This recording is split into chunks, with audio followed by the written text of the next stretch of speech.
You are listening to United Public Radio Network, UPRNTalkRadio.com, 107.5 New Orleans. You That was the Borg.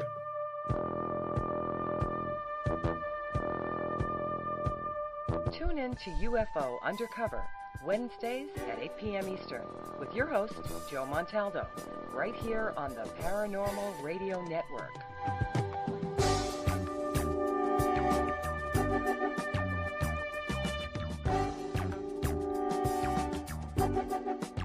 You are listening to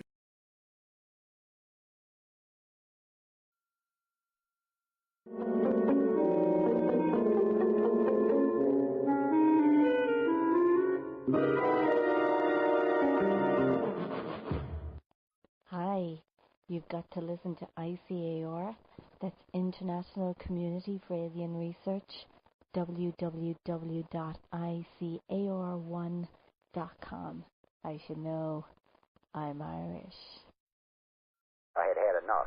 Well, you drove out there into the middle of nowhere and had some sort of loud verbal display challenging ET in general out in the middle of nowhere? That's what I was doing. I actually had a pistol in my hand at the time. I was really ticked off. When I was having this fit, I was waving the gun in the air, okay, and I had this fit. And at this moment, I said, okay.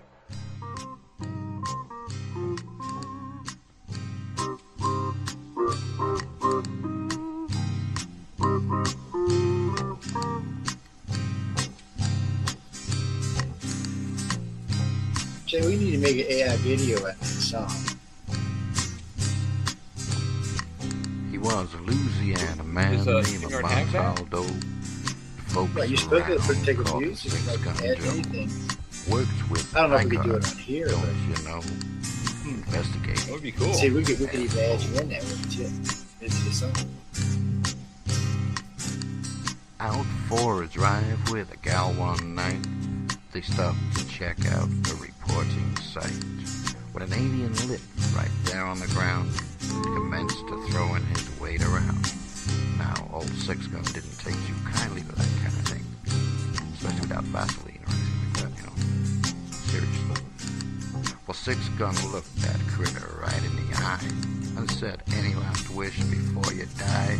Yells, reached for his gun, quick as a twitch, and said, "Fill your claw, you son of a bitch." Now a legend spread across the land about this pistol-waving man.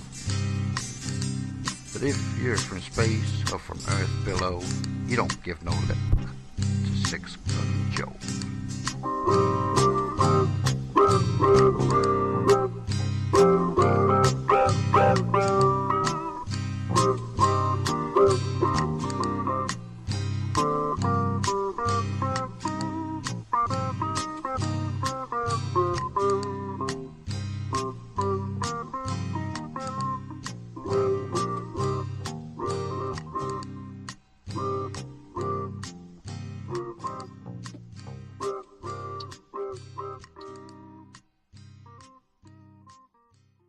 I had had enough.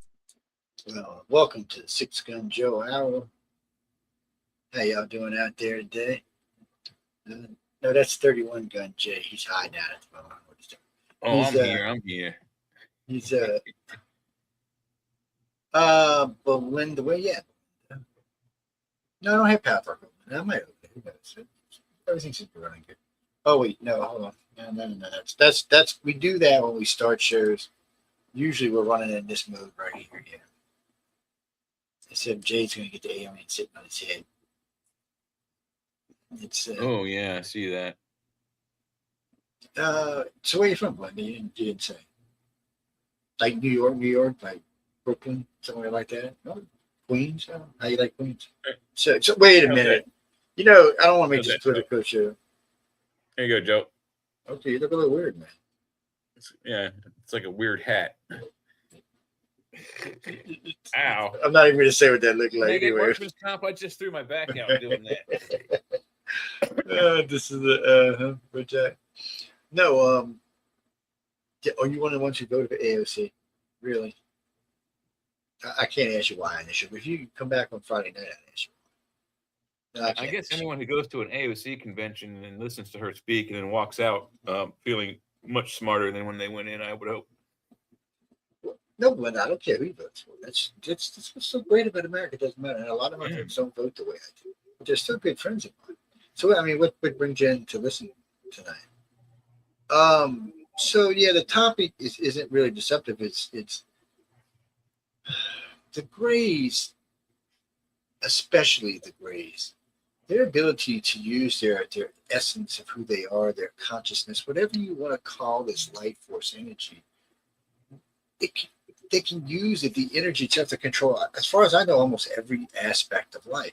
Now, maybe not on the levels that the light beings do, but still on serious levels that not just move their spaceships and their minds, but move sections and quadrants of our galaxy around.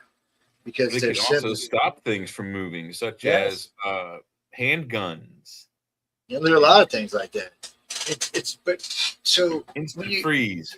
You know, so when you think of the level of consciousness they have, that they could be manipulating parts of the solar system, parts of the galaxy, because the sheer volume of the amount of them, and the sheer amount of abilities they have. Aren't they a collective mind also? A hive mind mentality? In a way, they are. I don't know if I don't know. Like I wouldn't say it was like a Borg hive mind. I would say it was more like a voluntary, where everybody connect. Kind of like the binars, but not. Yeah, you have to be willing to be part of it. Individuality is maintained, but it's a collective. Everyone's thoughts are collected together, especially on a problem, I would imagine. Yeah, anytime you had to work on something. That's got to be better than any kind of quantum computer you can think of. Because it was surprising when we learned that the Greys actually had personalities and even had somewhat of a sense of humor in some ways. That's what surprised me. Like in the 70s is when that first came out for me. It was that they laugh. Yeah, because they actually they're like dumb humans. Jesus, it's like when you laugh at your dog for doing something stupid. You know, because in their world we're very young. It's not that they don't think. Let me put it this way: they wouldn't be wasting their time with us if they just wanted to plan it, or if they just wanted to rebreed or something. They could do that in a selective group and keep us isolated. I guess in a way we are isolated, aren't we, Jamie? In the outside of the spiral lungs. Oh, shit. We don't need to go there. We might leave that. Yeah. Jamie are keeping us isolated. I don't think of it that way, but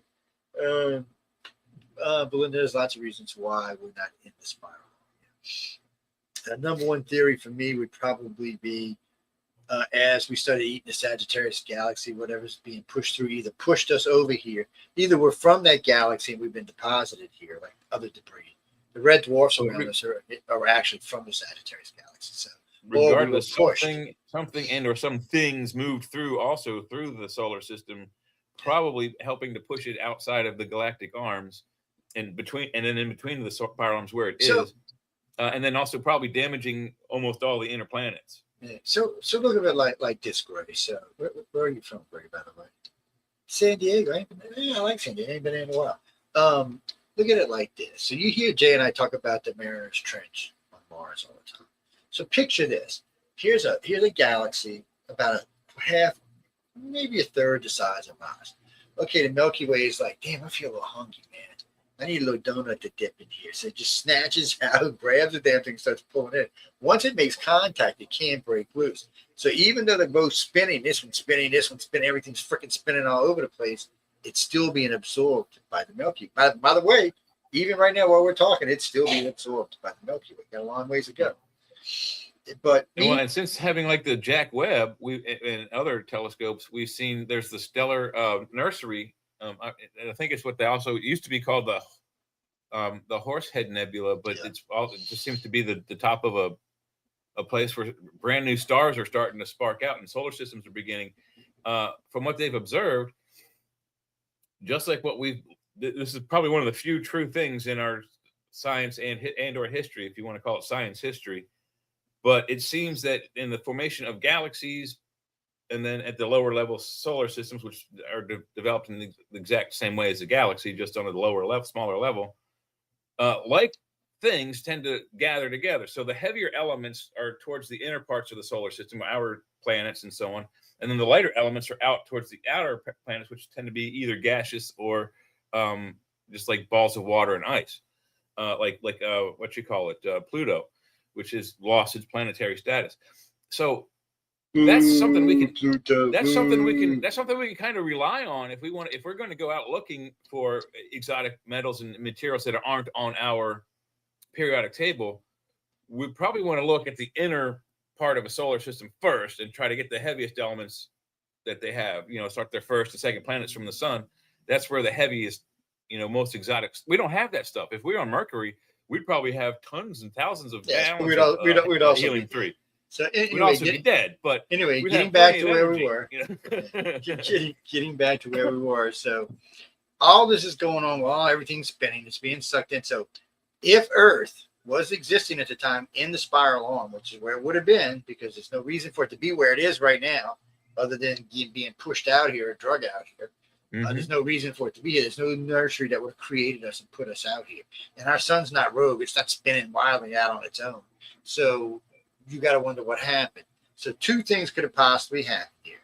The simple fact is we may have been from the other galaxy and just pushed through everything, being pushed through cycle. And as we were being pushed through the core of two spiral arms, come to think of it, no telling what kind of damage we took. And it would explain stuff like big gouges out of planets flipped on its side, spinning. They're very nice. So there's certain things inside of our solar system would be much easier explained if you knew this solar system had been dragged through other gravitational forces, other planetary bodies. And we don't even know if everything is native, everything's not native, or have we lost stuff that was here before when we were being pushed through. There may be rogues out there that belong to us, and then we know shit was destroyed. Venus. Well, yeah, was there life on all 5 inner planets of our solar system? And most of that destroyed, and now they're fixing it. Yeah, and it seems like there might have been now. So Venus is effed up, Mars is effed up, Earth finally it started to recover. The 5th planet is gone. 5th planet is gone. It's toast, so it's happy. Pulverized. It ain't coming back. But the good thing about that is eventually the planets, Mars, Venus, and Earth will benefit from that. Eventually, and not even just that, even some of the moons out of the solar system, and even some of the icebergs. I don't know that the 5th planet is completely out of the loop. Certainly it needs to reform. So over the next billion or so years, those rocks may start to collate and become its own planet again. Yeah, I checked into that. It would be smaller than the last time, but it would still be that Yeah, I checked into that. So they're not exactly sure why about this. It's not trying to coalesce back together. So what happened is they think, okay, there's a couple things they think here real quick. Well, we're going to get back to the conscious thing, but real quick. So either the core is dead. It's not spinning. It's not doing anything. It's just a lump. Velikovsky's theory is the core is in planet Earth now. That planet's core can't rule that out either. But it seems like Earth would have existed at the time this happened because of the damage on Mars seems to be inside of Earth's existence. Period. So I'm thinking, and after being formed as a planet, not so I'm thinking the 5th planet was still there as Earth was when Earth became a living planet. I think that planet was still there. Now that could have been 2 billion years ago, but we just don't know. Now they're always saying, it's the freaking scientist. So he made himself look like such, and he goes, well, it was 40 billion years ago when there was water in Mars. And you heard the whole room just looked at him. The galaxy is only 13.8 billion years old, right, dude? 40 billion. I think you need to adjust that number just a little bit, drop to 0 or something. Still a big number, though. The number our brain can't really comprehend. So anyway, whatever it was, whether we were in the Milky Way or in the Sagittarius galaxy, because of the catastrophe, we are now in open space. And ladies and gentlemen, I don't think y'all understand what this means. So there's 3 great spiral arms in our galaxy. There used to be 2, now there's 3. Don't ask. It's too much physics for this show. It's Orion, Sagittarius, and what's the other? What's the third one? Well, I forget now, but Taurus or something. Anyway. Well, we're between the Orion and the Sagittarian arms. So we're about a couple of light years off of the main spiral arm, out here by ourselves, except for these red dwarfs that have been pushed out here with us in the Sagittarius galaxy. So, but we're just out here. So first off, it's weird that any aliens would even know we were here, because we're far enough away that you would have to go out of your way to see us. You know, I mean, it's not just like we're not a big solar system, and we're not in that big glowing, like, you know, there's much bigger solar systems than ours with much bigger planets than ours. Ours is not the easiest thing to see. And even if you find us, I mean, finding Earth, hey, Mish, its little tiny self isn't going to be the easiest thing either. Well, no, see, and that's what all this consciousness comes up to. We're leading to that in a little bit, but it's so you have all this forward movement, okay, and you have to remember we're in space. So once something's in motion in space, it stays in motion. So regardless how we got to where we are, we're still moving. We're still moving on a God knows what trajectory. We know that we're spinning like this with our galaxy, but we don't know where we're like this. Yeah. No, Jimmy. That's the important part. What Jay just did. So as we're doing this big elliptic every 240 million years or something, we're going up and down. And while we're going up and down, the whole galaxy is doing that. It's going in a straight line this way, but it's going in a way. It's going up. So that puts us a lot of times falling in between star systems, near radiation nebulas. belts. So you know, it's starting to make sense now why there's a great extinction every X amount of years. It's a good analogy. Okay, Frank. So if you use the old school, there's only been life on the planet for 750 million years. Okay, that's already been wiped out. It had been pushed back to 1 billion. Now it's to 1.5 billion, but most people think we're going to find it's even earlier than that, around 2 billion. Yeah. The earliest and smallest humans are the Australopithecine. That's what the Shelleys found her. They called her? Was it Mary? I think. Basically, a 4 foot tall human female. And at first, people were calling her, you know, Adam and Eve. You know, the Eve of Adam andEve. But we've seen even earlier humans since then, like the Hobbit and whatnot. That's like 3'5". So peace in on that.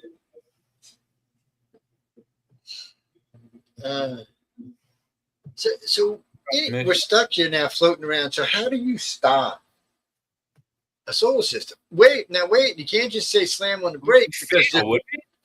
Okay, so remember, we're moving along. We don't even know how fast we're moving. I mean, we know that the Earth spins at this space, and we know 63,000 miles an hour orbit, but we don't know what this push is that's got us outside of the thing, and where is it pushing us to. So first, you can't just stop the plane. If you just boom, well, guess what? We're all dead. So that's not going to work. On top of that, even if you slow it down, but you're not slowing down the stuff around you and behind you, that's liable to plow over the top of you. Mm-hmm. So somehow or another, you have to be able to slow the planetary system down and guide any rogue systems around you away from you. Now, last I checked, we do not possess that kind of technology. But do you actually need a mechanical technology to do this? That's the real question. Might just need brain power. Yeah, good point.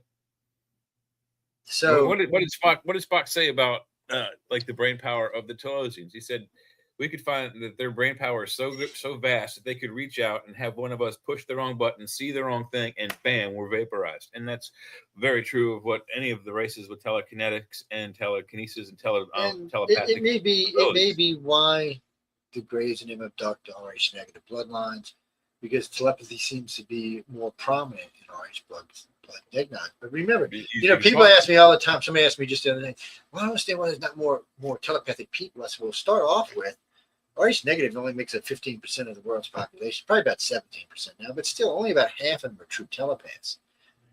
So that's only it still puts you only at 7%. And how many of the RH positive? It's less than 5%.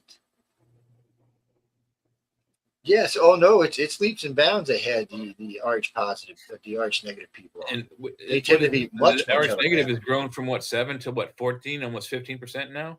It's actually over 15. It's around 17%. Yeah.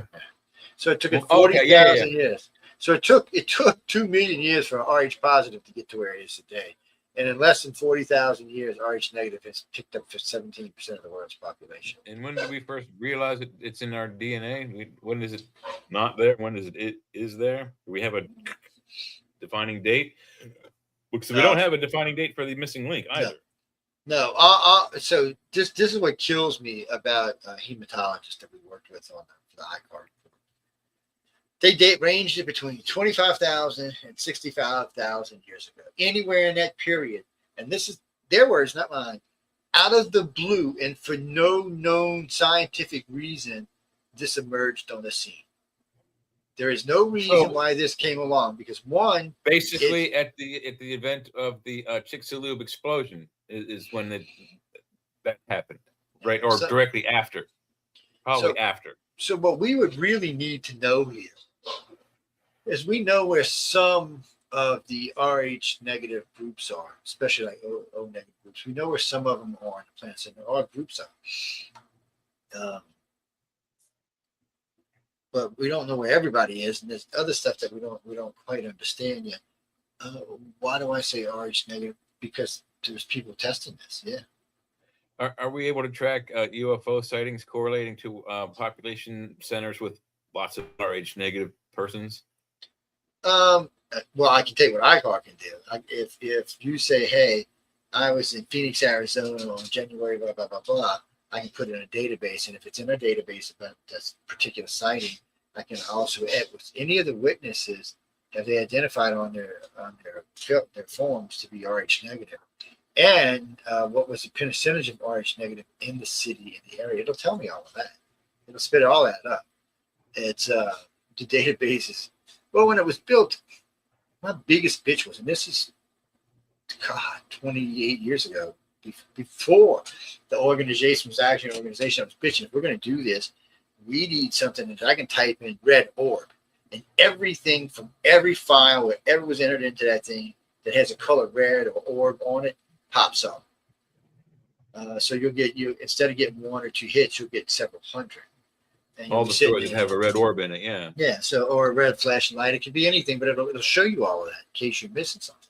That's cool. And then the more detail you put, the more detail it finds in the files.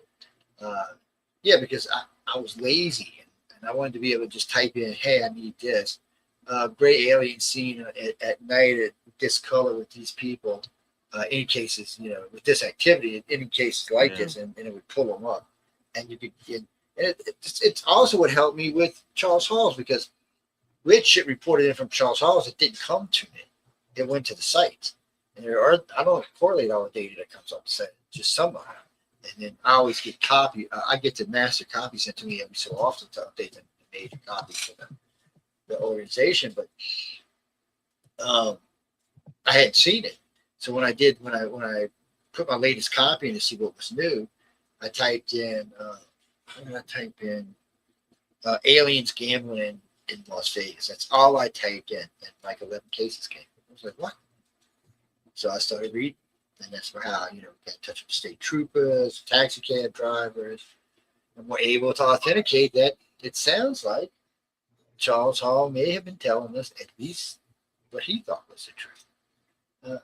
James, because there's something about that whole case that bugs me. It always has. Yeah, and I don't think I have your talent or skill, but I can tell usually when someone is not on the level, and he just was too genuine to be. I don't think that man has ever lied in his entire life. I don't think he has, and I have no doubt. I really don't. I have no doubt that everything he said he believes. 100%. He thinks. Yeah, you can polygraph him, voice stress him. He believes it. Well, what do you mean, Carlos? Where are you from? Y'all should always put your name. Or nightmares. Yeah, I mean, he certainly is. British Honduras. Y'all got internet down there? Damn. Oh, wow, cool. Good. So they don't even call that anymore, Deep. Anyway. But when it comes to Charles, it was like, I mean, see, for me, it was always the same thing in the beginning. All right, well, I said I have no doubt this guy believes everything he says. I even told his wife that. I talked to her a couple of times at a conference. I said I would never call Charles a liar because I don't think he's lying to me. I think he's being 100. I said my thing is this a programmable memory? So is this something they walked on? Is this a flash memory?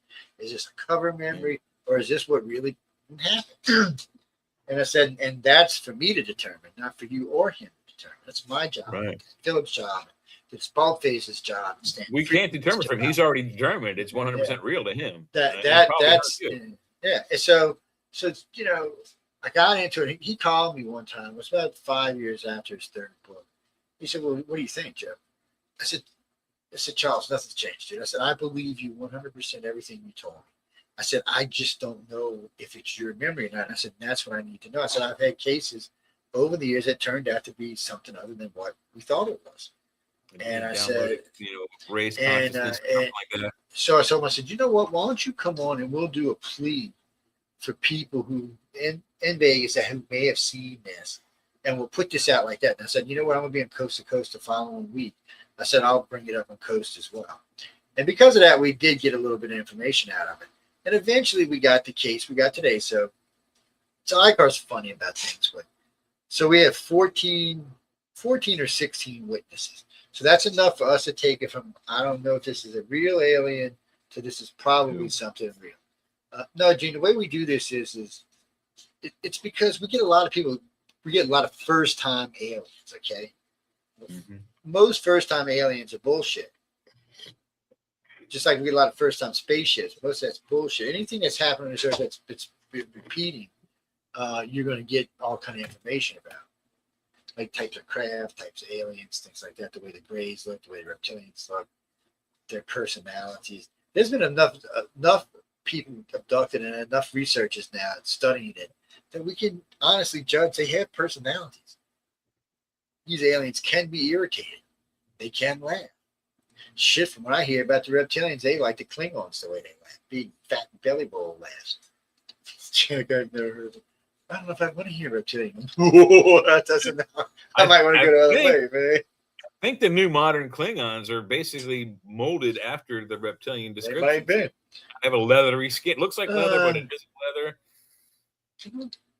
Oh, Daddy, the thing's in your way. You're gonna have to wait till we go to break. Huh? I know it sucks. Oh, poor doggy. Yeah, the drill case is in the way, so she can't get in. No, Gene. Anyway, so the reason we talk about the consciousness and the reason why the Greys are so interested in some of these people's level of consciousness is you could probably use the consciousness to do two things. And I'm talking if there's like 10 billion of us here that were actually working together, you could probably use that amount of energy to slow the planet, direct the planet, and shield the planet as other ones balanced or pushed around us until we were clear and establish a new orbit in the system or a new orbit in the galaxy itself. Well, we're in our own solar system. Solar system can go rogue. We don't want a rogue solar system. We want something that's in order without a bunch of chaos around. It's what we got. Yeah, we're kind of like Moon Base Alpha. If you ever watched Space 1999, I don't know if we're stationary between the two arms or if we're heading towards one or the other, but we're not where we should be. The way the composition of the galaxy as it is now, as it's spinning now, there's only red dwarfs between galaxy arms and only yellow whatever stars we got in the arm. And I think most of the yellow stars are in the Orion arm, which would indicate we came from the Orion galaxy, but we're right there with the Sagittarian arm, and so we don't know. We can't prove. We'd have to get source material from both galaxies. And you don't know if we don't know if there was like a compression wave, so there could have been a wave being pushed in of energy that was just powerful enough for the solar system, because the solar system has a shield around it basically from the sun. The Oort cloud, yeah. So it would have contacted it. I wasn't even talking about that, but that also helps too. But it's just energy that surrounds the solar system. It's just leftover particles from the sun, basically. Oh, the heliosphere. Yeah, the heliosphere. So the heliosphere is actually inside of the Oort cloud. So if something gets through the Oort cloud and starts pushing our solar system, it also then hit the heliosphere and push. Maybe that's, yeah. Well, so if you're pushing a superheated solar mass and it's coming along, it's going to probably melt the Oort cloud pretty easily. But when it contacts the sun's shield, it will probably just contacted it as a push. So we'll just ride the wave in front of it. We'll just stay out in front of it as long as there's nothing in front of us. It would be like a cue ball hitting the lead ball in a 10-ball rack or 15-ball rack. And then eventually, one way or the other. And then eventually that wave dissipated enough for it to go around us. And here we are now moving in whatever direction that wave originally put us in. And we're going to find out, I would bet money we're going to find out we're headed to the next band stars, the next arm. Well, let me tell you what, guys, I've predicted a lot of stuff since you could listen to Wake Up USA, so I'm on record on a lot of stuff. And all of it has come to be true. All including water on Mars, all kind of other fun stuff. Because some things, and I hate to say it this way, you don't really have to go scientifically prove. There's some things you just know are going to be there because they're everywhere else. So there's no reason for them not to. In Mars, you knew you had 2 giant ice caps that melt and come back. So you know 2 things. One, there's an atmosphere there. 2, it snows, which also means in order for it to melt, it has to be liquefied. So there's people there. Yeah. So or life, rather. There's definitely life there. People I don't know about, but life. Unless you want to count Alfred Weber, I'm not sure. It's well, we talked about this on a show a couple weeks ago. You can go check out the banner. It's about Elon trying to get home. E.T. phone home. Elon phone home. Elon means he's trying to phone to Mars. Did whatever you see his finger Bassoon, that's what glowed red the other day when he was talking, like, go home, Mars, and his finger went glowing red. Ding. He said he wanted to go to Bassoon. That's where he said he wanted to go. Yeah. That's Mars, people. You never watched John Carter's Mars? Give me a break, man. Come on. There's like 5 of those damn remakes. Yeah, there's John Carter of Mars. Well, he's Elon Musk of Earth. Yes. So, I think the last one, the second to last one is the one I think I like the best. Well, it's because he's Edgar Rice Burroughs. He was trying to learn how to walk and stuff. Yeah, but it's way different on Mars. We're gonna have weighted boots and all, so we don't go flopping over our heads and all. We're not stupid. Oh, hell yeah! But if you put your Nikes on, buddy, and you go jogging, it's gonna be like step 30 feet. Hey Google, if I'm feet. on Mars and I jump, how high will I jump? Well, it's got a lot to do with weight and stuff. On Mars, you could jump about 3 times higher than you can on Earth. 10 Because feet? Martian gravity is only about 38% of Earth's, you could clear roughly 5 feet, or about 1.5 meters, in a single jump. You jump straight up in the air 5 feet straight. What can anyone jump now? 3, maybe 4 if you're a trained basketball player. You get your feet 4 feet off the ground. So does that mean my calf going to be able to jump 12 feet? No, I know the man who taught me Taekwondo, Mr. Junri.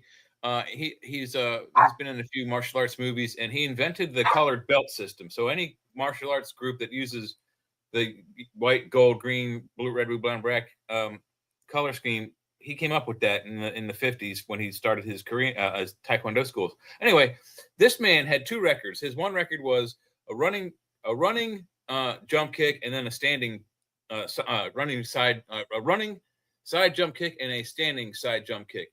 So standing straight still, this man, when you do a side kick, you're up in the air, and the lowest part of your body is your kneecap.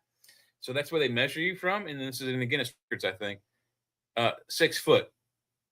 This man from the bottom of his knee to the ground. That's how far he jumped off the ground. Just standing there. 6 feet up off the ground.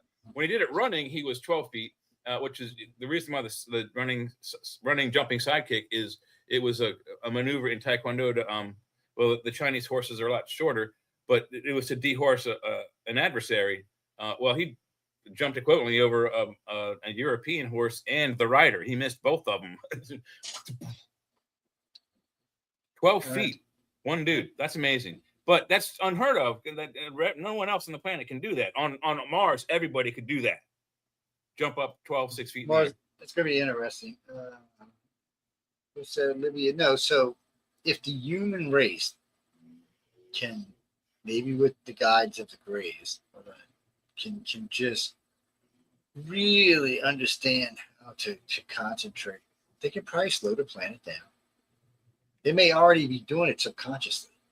They might also be able to, Joe, instead of just doing that, they might be able to just simply fire up the core again. We know the core of Mars it's there, it's just not active.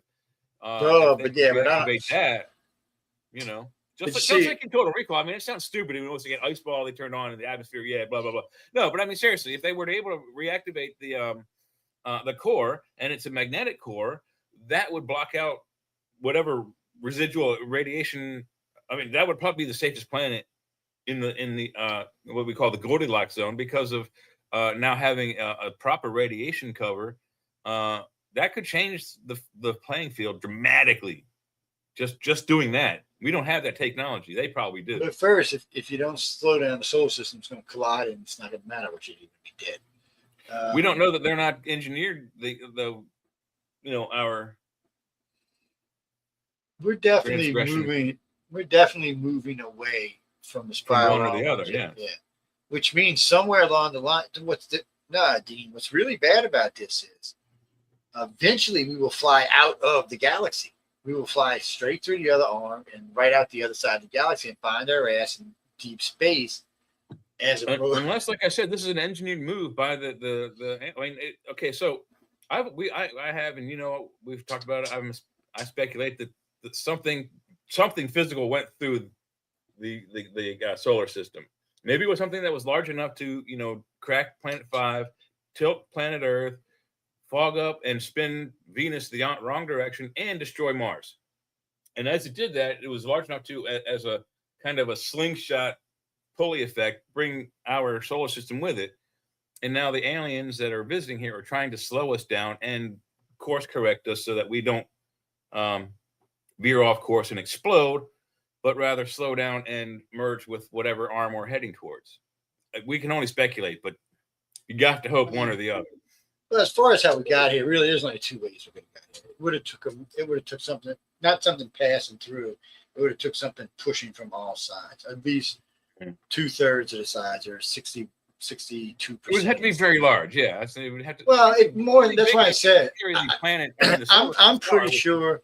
I'm pretty sure when there's a collision with the outer edge of our galaxy and somebody else's galaxy, it creates a wave, and it probably does two things. It sweeps out the galaxies or the solar systems in front of it in favor of the matrix behind it. That's one of the reasons we might be here. We may be from Sagittarius, and we're being pulled in as the wave is pushing the other shit out of the way.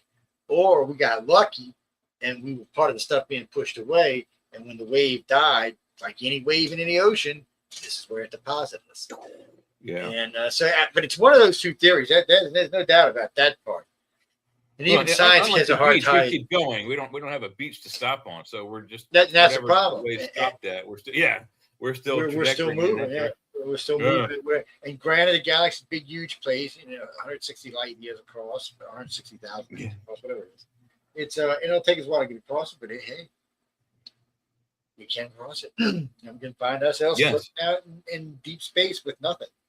I think the current measurement is somewhere on the order, because it expands and contracts. So it's like 110,000 light years to 170,000, was 170 million light years, or something like that.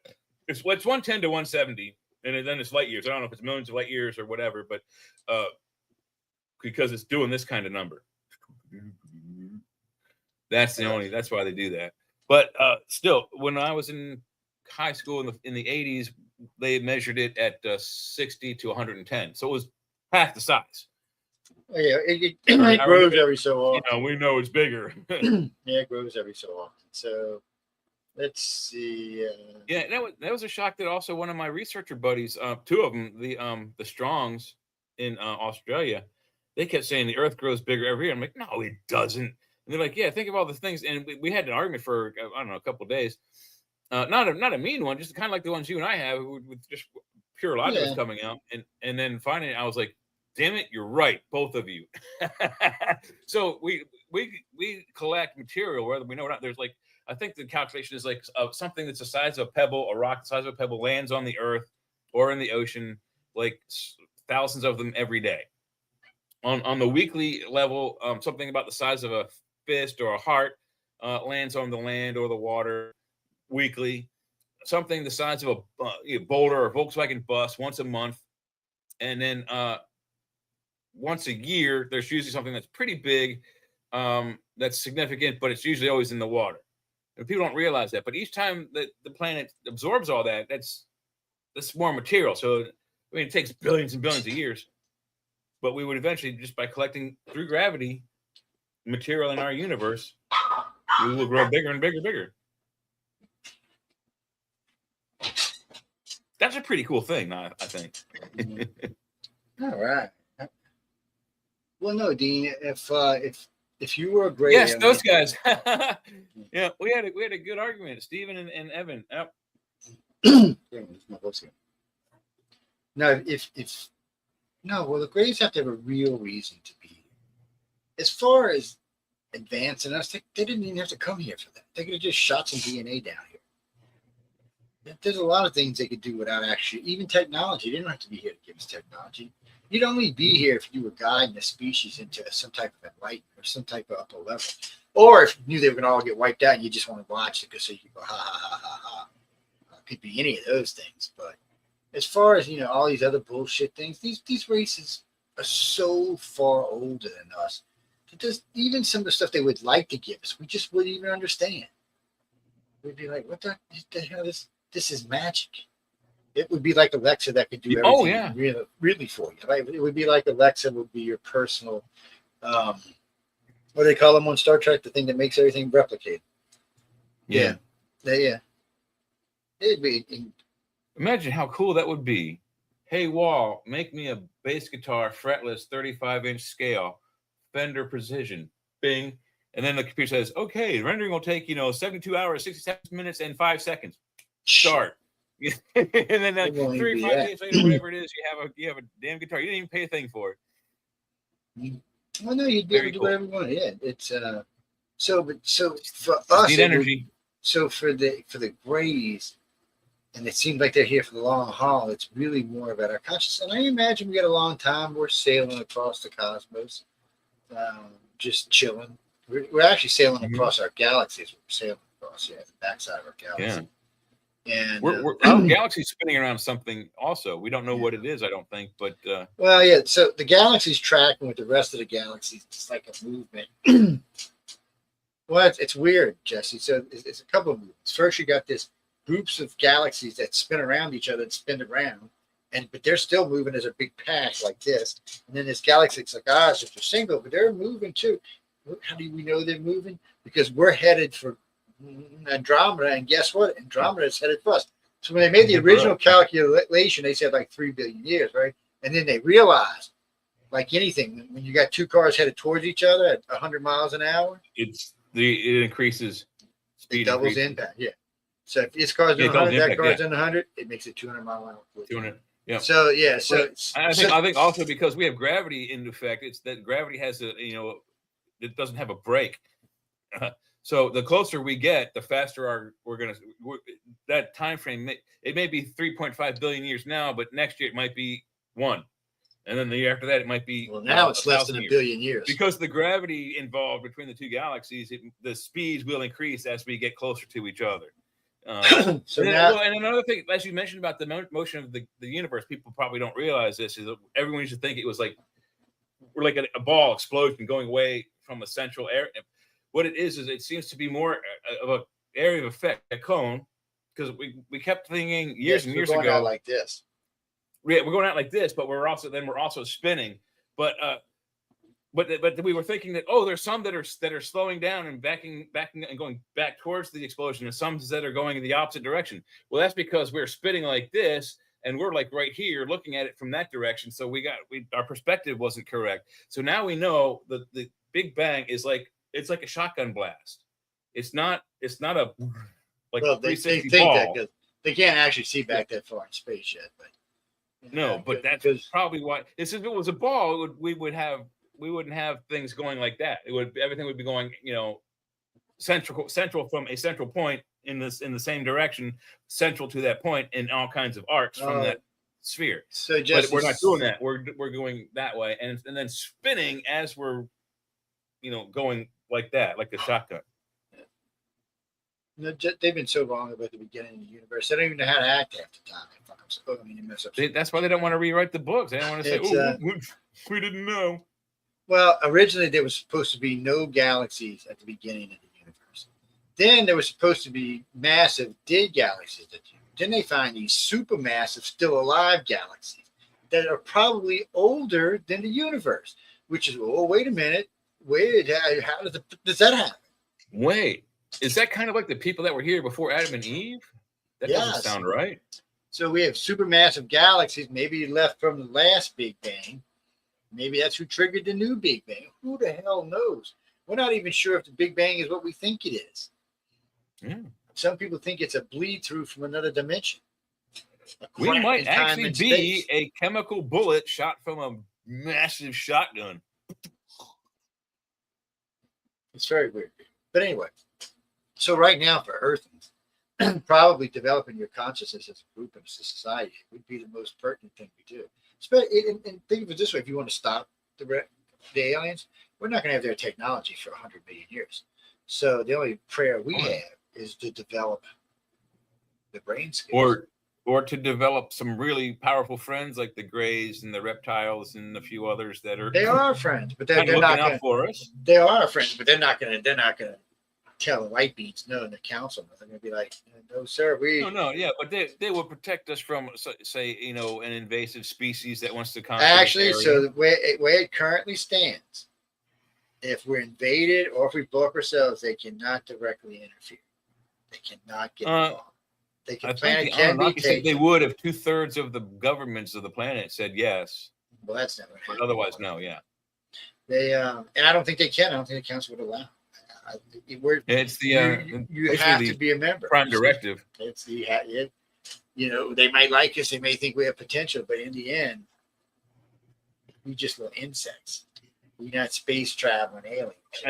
I think our only hope in that respect is if one of their enemies, one of their verified enemies that try to do that, they would probably step in without our consent because of them being enemies. Oh yeah, they would. But a neutral party, they would probably let us be destroyed. Yes. I don't even think they would have got involved with us if they wouldn't have screwed up so bad. So, however we came to be, we know one thing for sure, that whether we were an ape-like species, a god-like species, or whatever species, when we first started out, we was dumb as dirt. We got 3 kinds of brains. So when you look at us, you go, okay, we should have started out this way and just evolved, which we would look different actually if we evolved straight from apes, because we're only talking about 2 million years. It's not enough time to breed out all the features. So then all of a sudden, here come the Sumerians, talking about these people who came from the heavens and built these great white dome cities to live in because our atmosphere was poisonous to them. Their own words, by the way, not mine, theirs. So that race proceeded to build a race just like themselves, that was a very conscious race, very powerful race, and but they could breathe the atmosphere of Earth. It didn't bother them. So they were going to go out and do whatever this race came here for, but then they decided, no, we're outnewed super beings. Why in the bleep are we doing this? Let's make a slave race.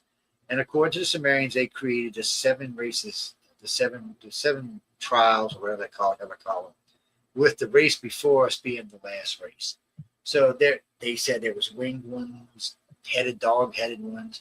They were just trying to find an immediate race to go out and do their mining and dangerous jobs and stuff like that. In the end, they settled in a race that kind of looked like them and was subservient. They weren't true. They hadn't reached true consciousness in the fact that, 1, they didn't ask why they were doing anything, and 2, they obeyed without question. So you're not really truly a sentient race at that point. So then the Dogon step in and start talking about these reptilians, the Nemos, who used to leave from the mountain in Egypt and go down to the valley in Samaria and steal the women and rape the women and bring the women back. And then the women would have children, and the children were born differently. Well, eventually those children started to rebel. They became conscious. They wanted to know why they had to dig for these people. They didn't know who this race was. They had probably figured out at this time they probably weren't even native to this world. But anyway it goes, there was a revolution. But at that point is when this human race that lives today was born. When the reptilians intervened with the human type aliens creation, and this species was born. Later on, we were even given the Gray's DNA. But in the beginning, it was us and the human type aliens. And whatever human type aliens used as their base, which is anybody's guess. But that was the creation of man. And then later on, once the reptilians' DNA got into us and we started, our brain power started growing faster. And people forget, but until the time of Christ, the reptilians were revered and loved around the world. They weren't hated. They didn't become hated till after the birth of Christ, after the fall of the Sumerians, after the fall of the Mesoamericans. All that made a difference. Yeah, was there a rebellion that sent them away? We don't know what made them leave. Well, I would bet they lost control. Because from whether it was a rebellion here or a rebellion at their home world, something which drew them. No, it sounds like they went from. This was over a few hundred years, and it sounds like it went from a small population of a couple thousand to a couple million. I guess they didn't realize humans breed like rats, and before they knew it, there was a force. Even though they had advanced weapons, advanced craft, they had created a force, and not a stupid one anymore, because now they had the reptilians' DNA, and going around and killing part reptilian beings could be considered an act of war. So then, at that point, I think they had no choice but to leave. There was nothing they could do about it, because if they started killing them, if they had reptilian DNA, that would have been an act of war against the reptiles. And I don't think they wanted to go to war with the reps. I think they had been at war with everybody for a long time, and war was finally over with, and they were just, war weary at this point. Because according to the light beings and the grays, there was a war blazing for a long time in the galaxy. I mean, they put in things that we can't even understand in time frames that simply boggle the human brain. But when they said the light beings put it into it, them and the grays put it into it. Well, we have stories all across through all cultures of the war between heaven and hell, or heaven and earth. Earth and hell, actually, in our mythology, are the same place. If you follow the Norse mythology and you follow logic, Hel, Hel, is Thor's sister. Her realm of control, she's a goddess, not a demigoddess. I think he's a demigod. She's an actual goddess. But in any event, anyway. Yeah. No, she is. That's right. Her realm was Midgard, which is Earth. And her sphere of control was those who have died not in the honor of battle. So people who died of old age, natural causes, flu, bonked on the head by a criminal. She's in charge of those people. That's Earth. So anyone says, I'm doomed to go to hell. Well, guess what? You're already here. Sorry, you're already here. It can't get any worse. If hell is the worst in your mind and your theology, this is it. You're on it. This is hell right here. Green knows. So you're talking about Zachariah Stitching, yeah. So yeah, Stitching follows pretty much what I was just talking about just now. Not a scholar though, but he said that Nerebru came here and was parked in orbit. Problem with Nerebru is it's supposed to be 5 times size Earth. There ain't nothing like that parked around here. There would be no planet left. So we know that's not true. Not to say there wasn't a giant hollow plastic sphere, but no, it's not to say there was. Well, when people might have saw this big planet coming in, this big moon-like thing coming up to us. Any huge body that did not have some type of artificial gravity that could be adjusted would have wreaked havoc on our planet. I mean, the moon wreaks havoc on the planet in a good way, but it took it thousands of years to become a good way. Tens of thousands of years, actually. It's just one of those things. Yeah, I agree with you, Leonard. I'm a strong proponent. I can't stand the ancient aliens guys. They all say Anunnaki means those who from the heavens came upon the earth.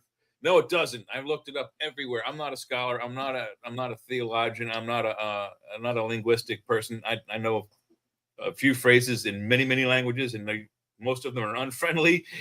But Anunnaki, as far as I can tell through all the translation databases, is 2 words: Anu and Naki. Anu is the chief god of their pantheon, if you will, and the father of Enlil and Enki. Anu, and then Naki is more akin to like nativity or ancestry. So Anunnaki that I translated came out to though of the sons of Anu.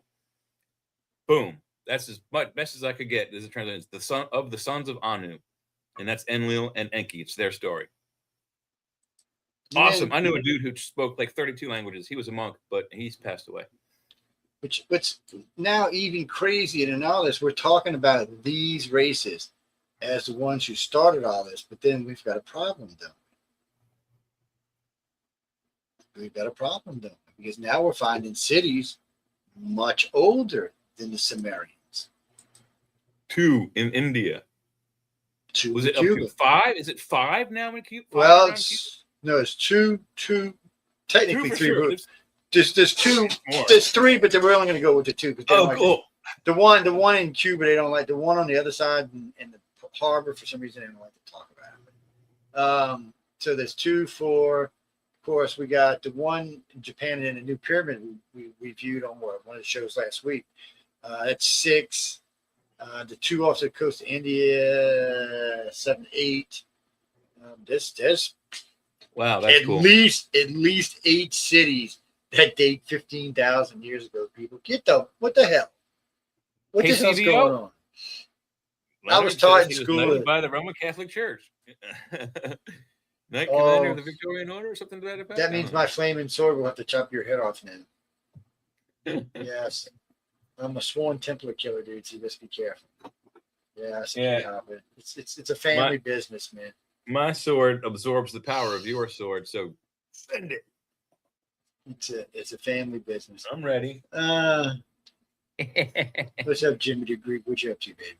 How's things? It seems like that this race came here, but this is my problem with all this. This is why I brought up the other cities being so much older, because we're saying the Sumerians and we're saying the Dogon, but in reality, these stories are probably much older than them. And let's not forget the Sphinx dates back quite a bit further back than the pyramids. 16 to 15, maybe 20 even thousand plus years ago. So it looks like at the end of the Ice Age, there were massive civilizations on this planet.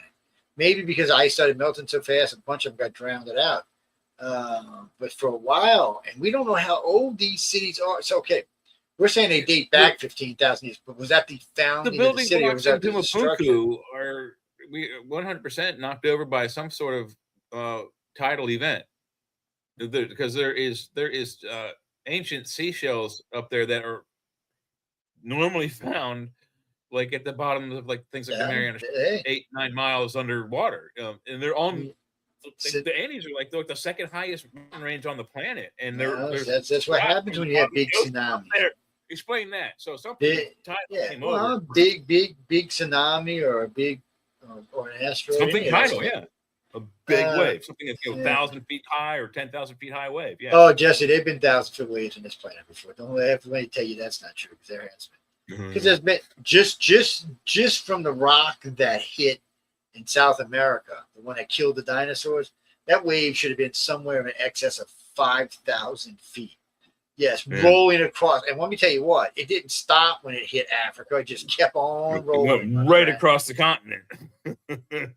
It's because we're humans. We live in the calmest time in Earth's history. The last 10,000 years on this planet was the calmest it's ever been, and we've been lucky to live here. And the only ruckus has been caused by us. But as far as events that happen here, there's a lot of stuff you can blame us for. There's a lot of stuff that frankly is out of our control. Or was, yes, rather large. I mean, so when you look at it like this, so that's what I was saying. So 15,600 years ago, that when these guys are talking about that, they're really talking about that's when the city probably died. We don't know how old that city was prior to that, when it was actually founded. Was it a year, 5 years, 5,000 years? We don't know. Probably more than a year, I'd say. It's not like they now, all of a sudden, bam, there was like this huge what most of these cities do for us is do help lend credence that there probably was a mariner race on the planet. That's who they said existed 20,000 years ago. It's a race of mariners that lived in coastal cities all around the world and been ocean goers for at least 10,000 years. Way advanced craft. Especially if more of the ice was melted, you would have less continent, more. It would be like a series of large islands all over the place. Actually, Jenny, they said their ships generate electricity as they cruise through the top of the water.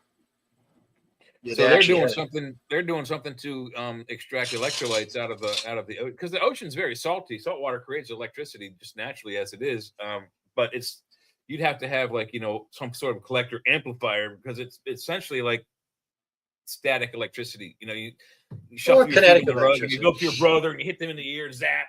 that's what it generates. But you have to amplify it, and I don't know. But yeah, cool. It could be kinetic electricity to that. So that's what those sidewalks in Japan are. They're kinetic. No, people say really? they built sidewalks all over Japan. Now, as you're walking, they're producing energy, and they don't move. They don't move underneath your feet either. So you're just walking along like an ordinary sidewalk, and each one time you step produces electricity. And the more people, the more electricity it produces.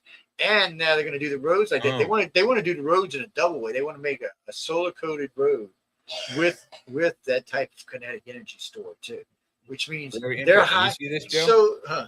So, yeah. Matthew LaCroix is writing about Atlantis and says he has found them. That would be cool. I would like to see it then.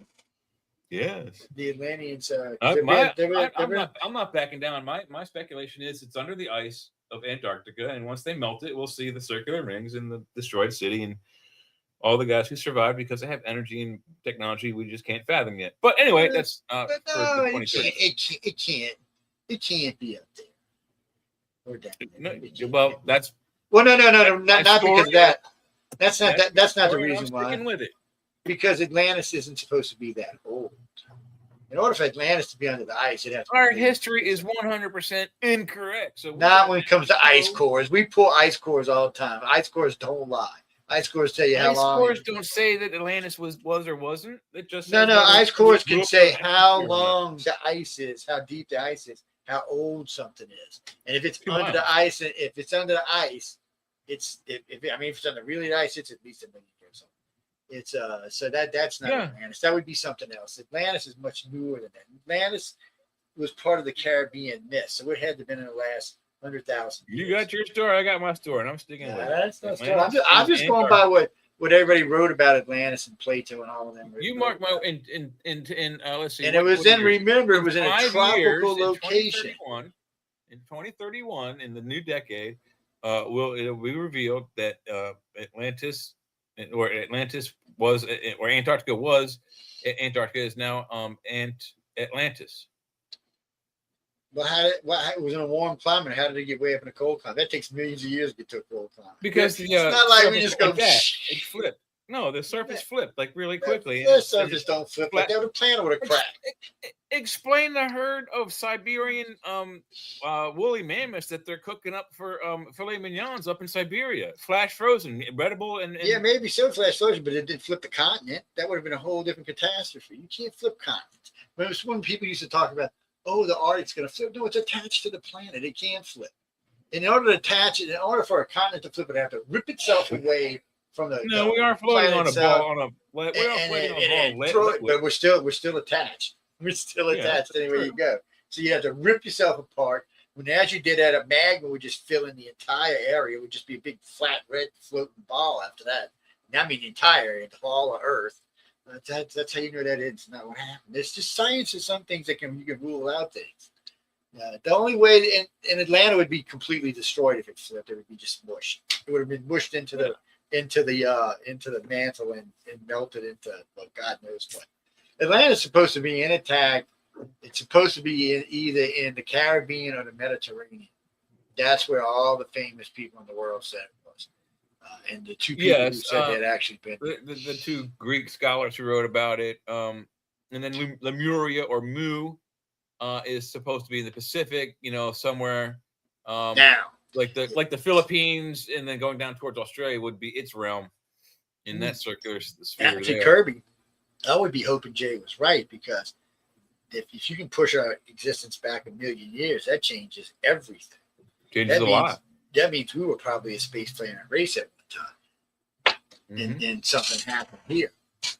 Yes, that would change everything. Perhaps whatever destroyed the planet, the fifth planet, and scarred Mars and tilted the Earth and spun Venus the wrong way, or brought Venus in from another solar system. I think, and I'm with Velikovsky on this, Venus is from another solar system because it spins in the other direction. So if it developed in a solar system where everything spun in that direction. If you look at everything else in our solar system except one moon of Uranus, which has been knocked over on its side, it still spins in the same direction. You just have to tilt it back upright, but it sits on its side. Everything else spins the same direction.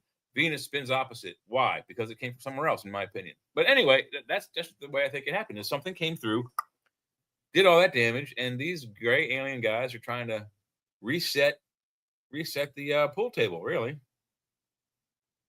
Yeah, I don't know.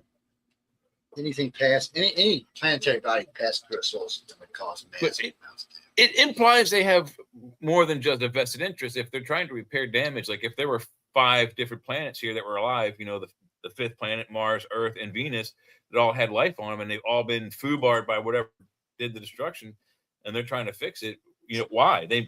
Why but I don't think they are trying to. So they must have some vested interest in this. Maybe it's their hometown. No, I don't know. I don't think that's what it is. And if they wanted to fix it, it would already be fixed.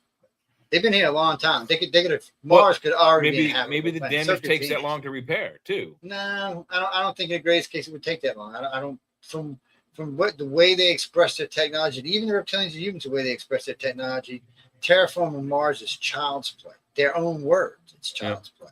Yeah. So they're not here for that. And maybe they've already reestablished themselves wherever the hell it is, but they're not here for something else. Humans are missing the mark on what's going on here because there's nothing that we have to offer. Found it. Yeah. No, I think they have found it. I think we have. I think they know what it is.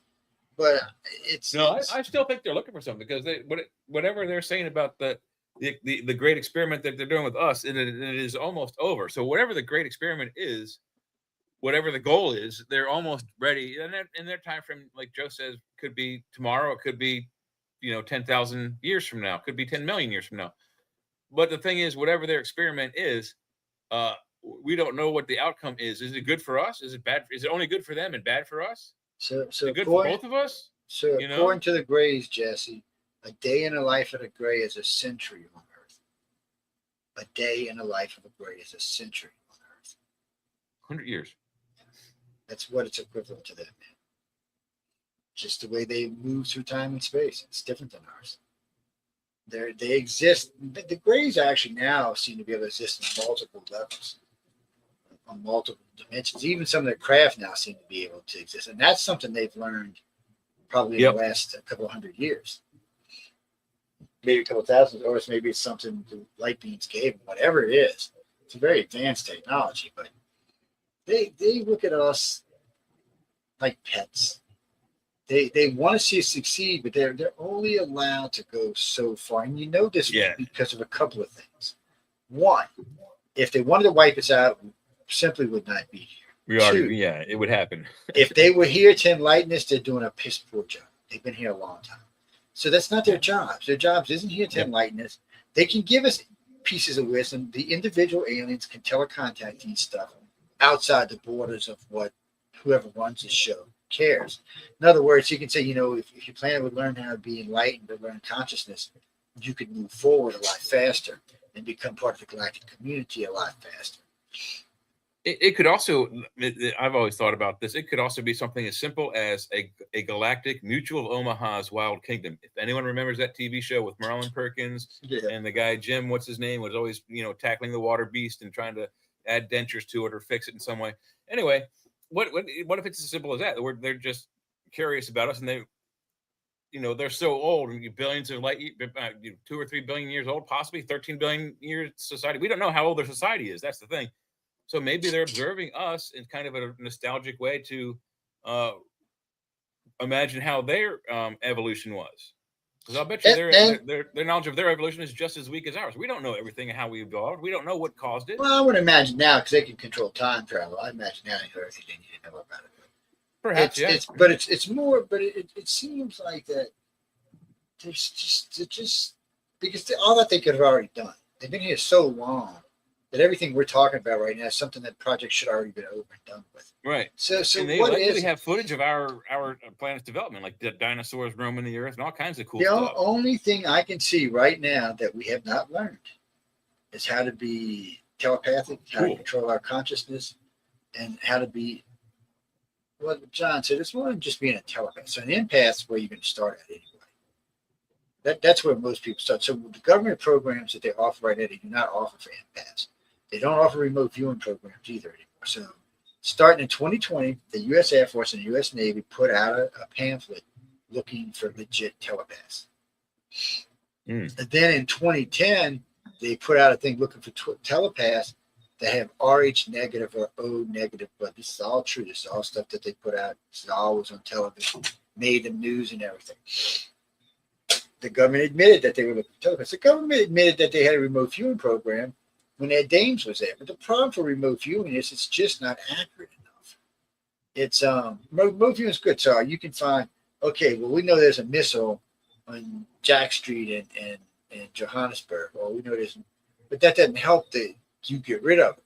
The telepath can tell you exactly where the missile's parked, and the son of a bitch, because you can see through the guy's eyes who runs it what the code is. So yeah, you can disable the code. Yeah. So you can disable it in flight or before it launches. Or get the abort code. Yeah, even better.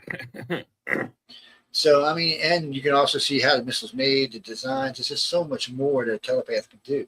Now, what they really are trying to develop is telekinesis. Now, I've seen a true telekinetic. That was wild. You made me 1 in 100 billion.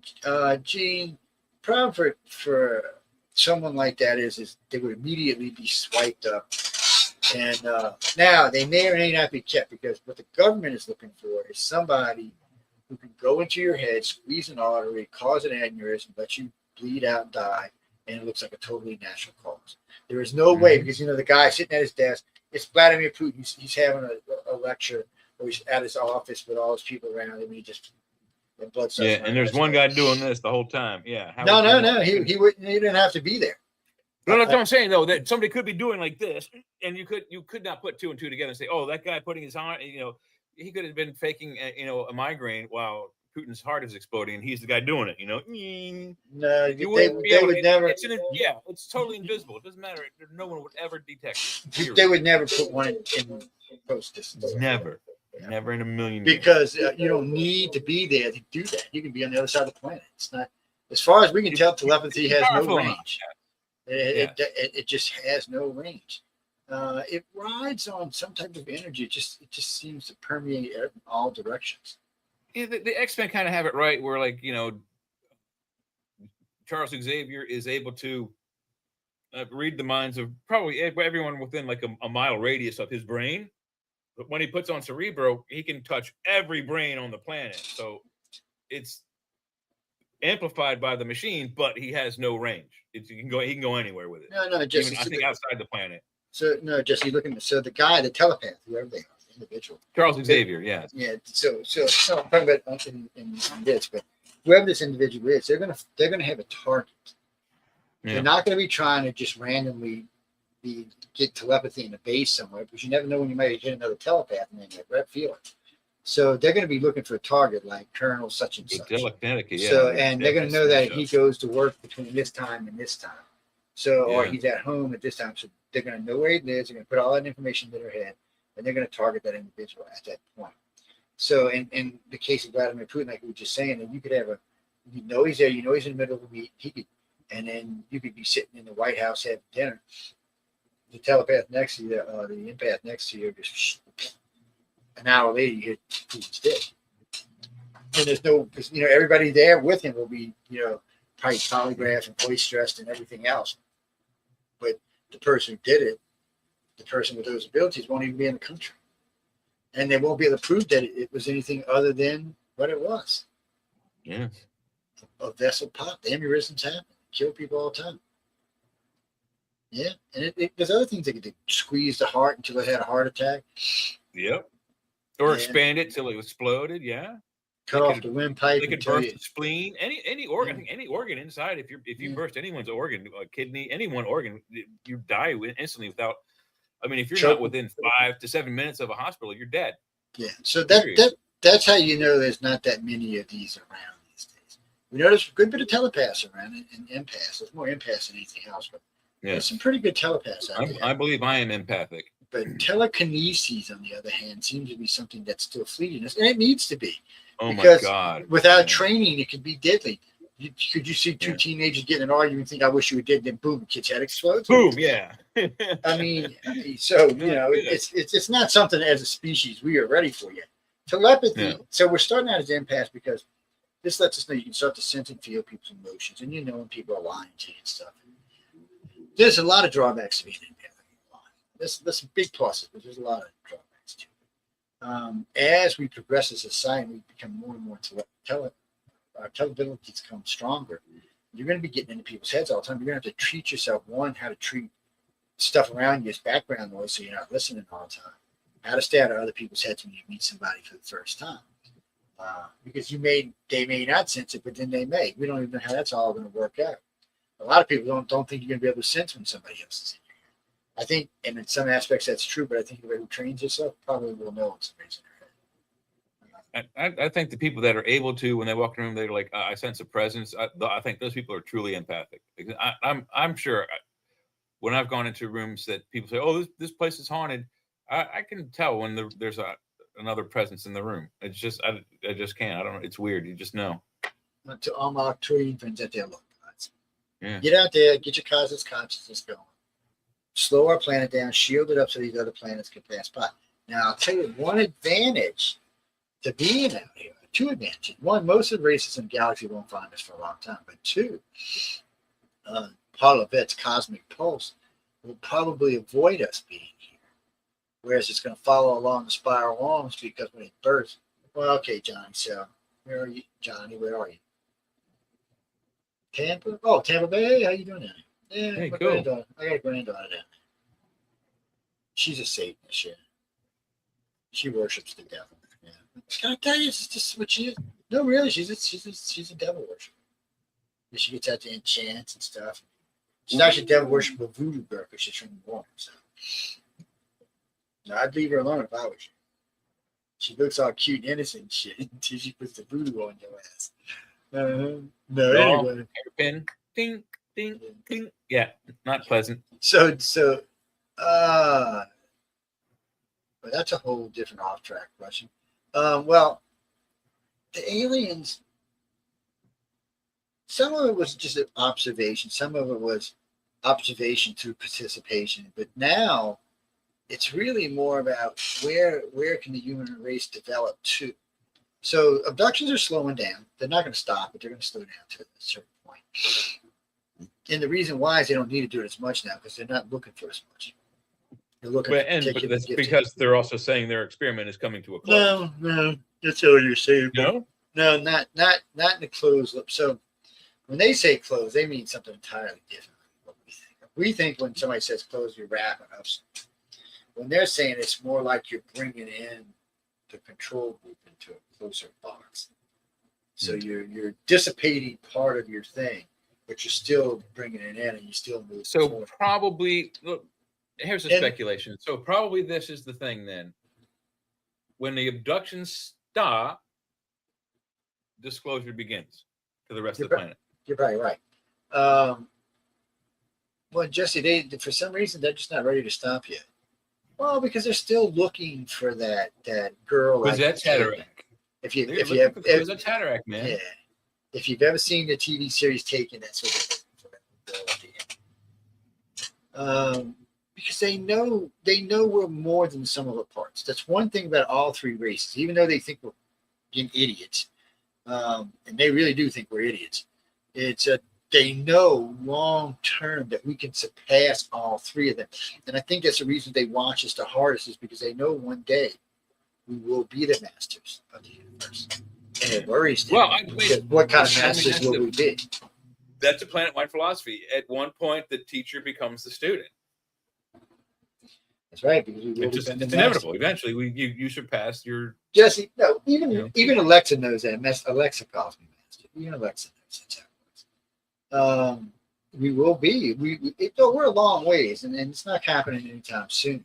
Oh, let's try something. Hey, Google, you will now call me the Admiral of the Universe.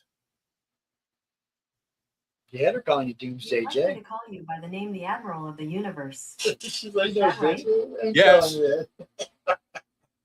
Sure, I'll call you the Admiral of the Universe from now She's on. not calling whatever you want, you crazy bastard. Hey, Admiral. Hey, Google, what's my name? Your name is the Admiral of the Universe. Oh, Jesus. I should have never shown y'all can do this. It's my fault, people. Y'all can blame me for this. Yeah, that's because I showed him one night a while back. I was showing him how you could teach it. Yeah. Oh, he would have figured it out. Though, and give him time. There's no doubt about that. Oh, God, that's funny. No, well, I was showing him math, and then he decided that night he was going to do Doomsday J. Poor Sean, I thought was going to pee on himself when he heard it the first time. But anyway, getting back to a more serious topic. It's so I've got several friends that are big time New Agers that really are into their cosmic consciousness work, and they work really hard to stay in tune with the consciousness. I don't seem to have to work as hard to stay in touch with it, but because I know, you know what? To be totally honest with you, for me, a lot of this stuff I already know just exists, so I don't have to fight my mind for that allow it in thing because it thinks it's not real. What are you talking about? Purple? Oh, the light. Oh, that light. Yeah. Okay. This one back here. So behind the post, is that what you're talking about? It's not actually purple. It's pink. And it's so I'll tell you what it is. Right now, it's being used as an easel to hold up the poster. But originally, it was a CD case holder. You know the clear CD cases. So you would load them in the case and then turn on the light, and it would light the cases up. It was cool. And is that a Frank Frazetta? Is that it's holding? That's a Frank Frazetta. Yeah, Battlefield Earth Frank Frazetta. Signed, numbered, autographed, the whole 9 yards. I think it's like 86 or something. It's under 100. Wow, that's good. Yeah, and it's a special. You got to meet him, didn't you? No, not Frank. No, he passed before I got a chance to meet him. Oh, damn. The year before. Yeah, the year before. Wife? I've met family of his. Yeah, they've come out a couple of times, and they actually. Everybody's real good over there. Christopher, where you at, Christopher? I'm on y'all from now on about this. Where? Akron. Oh, Turkey. Whoa, hey, what you doing? Yeah, we got friends in Turkey. Wow. Now I got a friend over there. She's she's from Turkey, but she lives there. She was in the States for a while, but now she's back. Farah Yadoza is her name. She's a translator over there, yeah. She does you following. She's stuck there. She's cool as hell. Look her up. Anyway, so what you got for us? Why don't ET land at one of the NATO or EU or UN meetings? Because they don't want to be there. They don't want to be there any more than we want to be there, man. Come on. They've already done that. What was it? They've not landed allegedly at Edwards. I think there's an alleged landing at Joint Base Andrews, which is in Washington. Well, actually, it's in Virginia, but anyway, yeah. Bruce, the Queen of the Grey say, why deal with the old world and the former continent? There has been. They spent 10,000 years screwing up the planet. So that's why they come to America, because we're the new world. No, really, truly, think about it. I got into my European friends the other day that were bitching about America. It's like, look, dude. You had and control. It's starting to happen already for Friday. I said you had 6,000 years of control right here. 10,000 if you want to count the Middle East. And look how up the planet is. Yeah, look how up the Middle East is still. I said, but wait. I said, it's worse than that. Go back 6,500 years. We had a horse with what do they call it? A chariot. And come up 5,500 years, we had a horse and a carriage. Just 150 years after that, we invented 110 years after that, we invented flight. Once America was born, for the 250 years it's been alive, there's been more change in this planet and its entire existence. The entire existence of man. There's been more in done. In 250 years of this country, we have innovated every aspect of human life. We didn't have to invent it all. Country living, growing, manufacturing, war. We're really good at that. But medicine, name a technology. We invented the radio, the television, the motion picture. Well, simultaneously with the guys in France, but ours were still better. We invented the internal combustion engine, steam. It's Jack. There's a lot of things, but it's not just that America invented so much. America inspired other people to invent just to keep up. And things started changing, and it started changing fast. Look where we are today. Just think about this. Less than 100 years ago, people riding around on horses, man. Come on. We've got, how many people are on the space station right now, spinning around the Earth at like 20,000 miles an hour? There's like 5 or 6 people up there. So if you can take all of that energy and start using that, channeling that towards a consciousness, you can actually affect change. The problem for Earth is you might convince 25, maybe even 30% of humans that the consciousness is real and that you could do these things with it. But the other 70% would probably be a hindrance because they would probably be thinking hateful shit the entire time you were trying to do anything. We've only touched on a few things of like what our consciousness can do. We've touched on empathy, teleempathy, telekinesis, and telepathy, talking. What else could our brains do? Allegedly, there's pyrokinesis, the ability to start and stop fires. That's pretty cool. With telepathy, not with telepathy, with telekinesis, if you get good enough, what would happen? You're bulletproof. You see behind you. No one can ever sneak up on you. You could fly. You like Superman. You no problem. The speed of sound. The gamut of what basically, if you unlocked, I mean, they say we only use 10 to 11% of our brain. If you unlock the other 90 to 89%, what else could we do? Instant regeneration, polymorphism. You can change into any creature you ever seen, touched, or sampled. I don't know about that one because that involves turning your body into matter. It's on a different level. I admit, but if we don't know, I mean, if you open up, well, no, I would figure either your species would have to be born in that type of matter, or eventually, like with the light beings, because light beings say they were like us 2 billion years ago or 3 billion years ago. And they evolved form like the Odo, like Odo. Odo. Like the Odo. Yeah, you could do it like that. But those are going to be exceptions to the rules. They're not going to be the rule itself. But the transfiguring creature is not unknown to us. In fact, it is one of the oldest, if you will, myths on the planet. The vampiric type of transformation, the like anthropic type of transformation, even the I don't doubt there's things that can have appearance of changes and stuff like that. But as far as converting yourself into something else, that's really important. Well, I'm not saying convert. What we don't know how these polymorphisms. It could be telepathic in nature, the Rakshasa or the vampire or the werewolf or the were-rat or the were-tiger. If you've ever played D&D, they have a were-elephant. It's about any creature on the planet can somehow no, you laugh, but it's a game, But they're stories. Oh, there's a scary enough without being fucking weird. The dog men and stuff like that, and the coyote men. So it's not an unusual story that humans somehow polymorph or regress into an earlier form. Even monkeys, I mean, look at the what was it? The movie Altered States. He regresses to like a Neanderthal, and he gorillas through the city as a Neanderthal and breaking stuff. And then he wakes. He breaks into the zoo. I know he's hard to keep on topic. Kills an antelope and eats it raw, then falls Chris asleep. said, "Get your ass back on topic and stop getting off the topic." None of that got nothing to do with cosmic consciousness. I agree with you. He's hard. We don't know. You got to stay on his ass, man. He's got to stay a long time getting off his stuff. We don't know what our consciousness can do. We really don't. Well, actually, we don't. I wouldn't even argue with that. Well, speculation, and all of it is. Like what I just said could be 100% truth. We don't know. It's but Jesse, there's going to be layers and layers and layers, because you can't just give humans super godlike powers, because too many of them have a bad streak in them. Or you ever heard the saying absolute power corrupts absolutely? That's a true statement. It's we would have to be brought into this a little bit at a time. So RH Nugget is helping bring the impasse in, and eventually we'll get used to telepaths and impasse over the next 100, 200 years. We'll get more used to them, and then maybe in 300 or 400 years you'll see an occasional impasse or it's emotional. They can either, it depends. It depends on their strength. They can either collect the ambient temperature, emotions in a room or gathering space, if you will.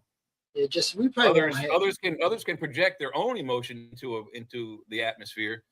But and I'm pretty sure that I am too, because there are times when I've gone to places I don't want to be there. As soon as I get there, there's a vibe. You just feel like, oh, these people are pissed off. I want to go home now. Yes, because you It done just aggravate all people. Probably all happy. Here come Jay. I'm pissed off the whole place with his dude attitude. It could have been me. You never know. Let me tell you something. One of the things ICAR be used to angry. teach. Now, one of the things ICAR teaches contactees and abductees is that you are empathic. Matter of fact, you can't even consider being an abductee or contactee if you're not empathic. We won't, because their aliens wouldn't be interested in you. The thing about it is you have to teach them, because people would call me sometimes just depressed out of their mind, or so happy, couldn't understand why, or other things. And they're like, I don't understand these swings of emotions. I said, because empaths are generally either transmitters or receivers. You can do both, but for some reason, they tend to lean one way or another. I said, so a transmitter, I said, if you're a transmitter, and let's say that morning you get up, you had a bright, happy, lovely morning. Everywhere you go after that's all you give off. Everybody you leave, the guy at the cashier, or the person at the coffee shop, everybody's going to be in a really good mood after them. Of course, everybody after that is going to be in a good mood because you put that other person in a good mood. But the same thing is true if you wake up pissed off. So this is true for everybody, by the way, ladies and gentlemen. Anybody can put a bad person in a bad mood. But empaths have the ability to usually put the whole effing room in a bad mood. So it's not like they just made the clerk upset. They made the whole room upset. So now everybody's confrontational and aggravated. But again, they can do it in a good light. But you need to know, because sometimes you're a receiver, not a transmitter. So you'll be sitting in a crowded room. If you find yourself where you've got to the point where you hate going in social events because the emotions become overwhelming, because you're sensing everybody's emotions around you. Mm-hmm. First off, when you first feel that, pick on one person. It doesn't matter who they are. Just focus on that one person and find somebody who's probably smiling or laughing or something. That way you're picking up a happy emotion that gives you time to shut all the other ones off. Once you shut them off, then you can single that one out and shut it off too. And you can move forward. But all of it takes practice, and it can make a person batshit crazy. My mom was very tough at it, but she always knew where I was. No, it's like she had built-in radio. I asked her one time, I said, what do you got, my car bugged or something? No, I just know where you are. Like, my mom was like that too. And you know what? When I walked in the house and she asked me how a particular place was, I didn't lie. I just said it was good. You know, you weren't supposed to be there. I said, yeah, but you already knew I was there, so I wasn't going to lie to you. It was a bitch sometimes. She just. I think like the second, third time I went to Washington D.C. So D.C. went to age 21 for alcohol purchase and drinking purposes in 1983 when we were in high school. We were juniors, and my friend and I were just like the last ones to reach the. We were born in October. We just reached the grandfather clause, so we could buy alcohol. So my mom says, "How was Georgetown?" And I was like, "How do you know I was in Georgetown?" I don't know how she found out, but she found out. There was no internet. There was no Facebook. There was no, updates. Jack, actually, 83 is the year I joined the Navy. Yeah, January of 83. Yeah. Wow. Yeah. I was a junior in high school. I was 17 when I joined the Navy.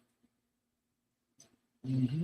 Yeah, they like joined 17. That was badass, but they just let that crazy coon ass in here. Not only is he a good shot, but he knows electronics, man. Well, it was funny. The funny part for me was the first time I ever took that ASVAB test, I had been on like a 3-day drunk, and I was at school, no less. I was 16, and they came in that day and gave it to me. I think I circled 8 boxes or something, made some scribbly lines, made some probably nasty notes on it, and got a big fat 0. So I was like, well, I'll never get in the military. And then when I was 17, they said, hey, take the test. He came back and said, man, you scored way high. He said, you're in a 94, 95 percentile. He said, pretty much everything in the service is open to you. What do you want to do? I was like, so well, I'd like to fly. He said, well, let's get you in the program. And then when I got check your eyeballs, huh? Yep. So when I got to, whatchamacallit, going through the physical, the guy said, okay, got a little bad news for you. He said, you'll still be able to fly, but you won't be able to fly fighters. I'm like, what? Oh. He I'll said, be right back. I have to see he said, your eyes register at different distances. He said, one is seeing farther away than the other one is. He said, so depending on what side you're on, plane approaching may be looking closer or further away than it actually is. I was like, well, isn't that sweet? It wasn't even really correct. They gave me these weird black glasses that would keep it from, so my eyes would stay, so I didn't have to have glasses for reading. There was some type of correction, but not for that. So I said, well, you know what? They offered me a bonus hardcore money to take an electronics course. It's advanced. It was just electronics, but you have to take an electrical course to take the electronics course. And so I took those two and got through the Navy requires that you ace every test. So I got through them two courses really fast, like 6 weeks ahead of time. So they offered me AFTA, that's what they call it, Advanced Avionics and Advanced Electronics. And I blew through that course pretty quick. Yeah. Then they pissed me off, and I failed Ohm's Law 3 times, which technically they were supposed to kick me out of school for. The Ohm's Law is one of the very first things you have to take when you're taking the test. Everybody knows what it is. It's a second nature kind of thing. But so then they said, well, you flunked out on purpose. I said, no. I said, y'all just pissed me off.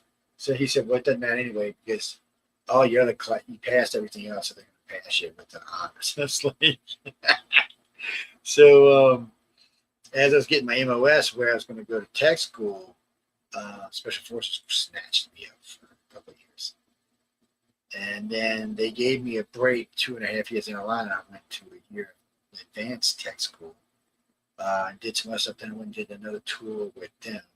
Came back from that, finished out the rest of my school, was deployed to the Nimitz, where I was a shooter. I was a guy watching the jets. And then stayed there until I effed up in reverse and fixed some stuff in 2 areas of the ship and got promoted from enlisted to officer. And then goes from there. Very strange. And what am I looking at, man? Is this porn or something? Sorry, I forgot my mic was off. No, that is the U.S. Navy EN-6 Aviation Electronics Engineer badge. That looks like damn porn. That ain't the Looks one like I was Star wearing. Trek, dude. That ain't the one I was wearing. Those 2 ellipses look like the Star Trek science badge. So people don't realize that in Star Trek that the green, the yellow, and the red shirt, those are the same colors they wear on the decks of the carriers. Well, colors mean things when you're on ships, buddy. Yes. Well, in the Star Trek world, the green was command, the red was engineering and support and security services, and the blue was sciences and medical. Let's see, the red in the Navy, if you had red stripes, then you were in firefighting. If you had green stripes, you were at Airedale. You were in the air part of the military. Mm-hmm. What do you mean gold stripes? Gold stripes just meant you were in more than 25 years. That's all. Yeah. Everything turns gold after 25 years. It don't matter what French. Yeah. In Star Trek, if you had silver braid on your wrist, and the braid, the rank braiding is on the wrist of their tunics in the original series. If you look really closely, they had some that were silver and some that were gold. And what that meant is they retrofitted that into the show afterwards. Silver was, they just ran out of money and they bought the cheapest stuff they could. But they said that those were regular crew and the gold was bridge crew. And it's ouch. Got my finger stuck on something there for a minute. Damn it, stop. That's a pretty cool thing, don't you think? You had to wear it it is. Somewhere. Yeah. But if you look at the Star Trek Sciences badge, the little A thing with the circles in it, it looks very similar, minus the wings. Jimmy, different colored stripes just meant you were in different parts of the service. Yeah, they all had their own colored stripes. There's like hash marks. That's like what? Everyone is 10 years or 5 years? No, I think that every 4 years you get a hash mark. And then there's the one. And then at 20 or 25, they turn gold and they get fatter. It's different. Yeah, everything turns gold. Yeah.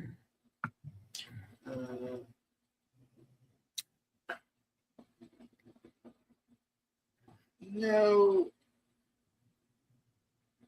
You gotta watch color codes, especially in the Navy. It's weird because they can mean different things. So you've got the color code for whatever group you're with, and then there's other color codes like there's a red, black, and blue that are also for officers. But like warrant officers versus command officers and stuff like that. See, you know that when you're in the service, trust me. Yeah.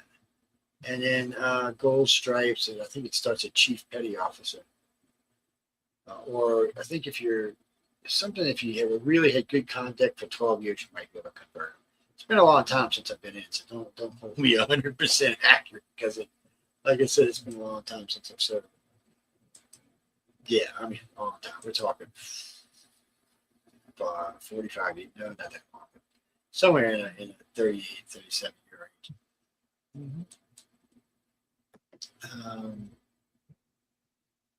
Well, if you really, as a species, if we really want to become part of the galactic community, we really need to learn how to become really good telepaths, to use our consciousness. And we're not going to have a full-blown consciousness for probably 100 million years or so. But regardless, we can start learning it now. Some of y'all might have a better grasp on it than others. Yes. They may even be with their abductions. They may even be tweaking genetics to the point where that's those telekinetics and teleempathic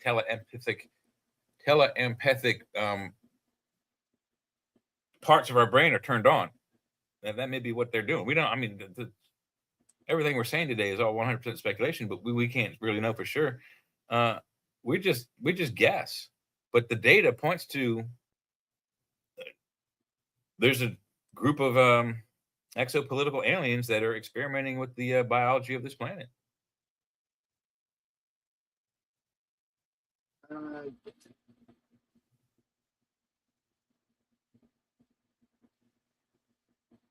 Oh, no. Well, no, here, I'll read you this one. Hold on, I'm not seeing that. I wouldn't look. So, aircraft director who guides and safe all movement on deck, he's in yellow. Operation tractor forklifts, all are in blue. Maintenance personnel were all in green.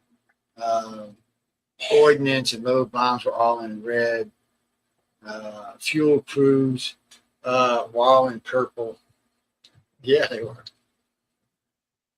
Plane captains were in brown, which I served as a plane captain. Also served a couple other jobs in here. And then white was always safety. Yeah, so that's those colors, but that's a deck color. That's for when you're on a flight deck. But that's not the colors of what the stripes mean on your sleeve. So, no. Those colors on the deck. That's where Gene Roddenberry was. He worked on carriers. I don't know what his MOS was, but he worked on carriers in World War II. And that while he was on carrier, their carrier saw a UFO, and that's where he came over the idea of Star Trek. And while he was throughout the Navy, he was just pulling ideas. So all the rank and regalia are Navy based. Ships are USS, like our Navy, USS, whatever the ship is, USS Nimitz, USS. He pulled all that red, green, blue T-shirt colors from the flight deck. Yeah, well, that makes sense then. Yeah. Oh, when you're talking about a carrier, it's CBN is what the call letters are on. They're CBN. So it'd be CBN and whatever numbers. Nimitz would have been CBN 68. Carrier vessel nuclear, correct? Pretty much is what it means. Yeah, close enough anyway. On my uniforms, on my regular uniforms, dress uniforms, I had green stripes because I was the air deck. No, that's not what I wore on a flight deck. On the flight deck, I could have white, yellow, red, brown, or depending on what my job was that day. Well, Navy's funny, but you didn't always get the same job. I liked to be in the shooter, but sometimes I was a plane captain because a couple of pilots actually asked me to be the plane captain. Plane captain's just a guy to make sure everything goes the way it's supposed to. That and I had a really big mouth and liked to scream, so they appreciate it.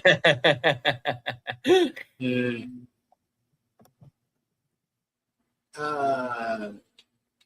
You'd have to probably type in stripes and MOS. Yeah, you know what, I can find out. Let me see. I don't know if it'll let me do it or not. Let's see. First, MOS. MOS is just what you did in the service, whatever your job. Your job. Yeah. It's nothing particularly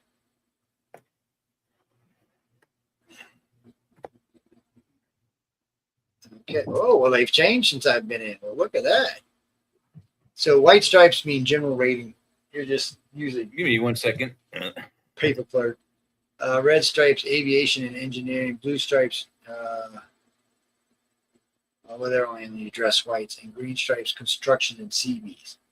When I was in, green stripes meant you were in Airedale. So red stripe meant you were in the fire department, firefighting.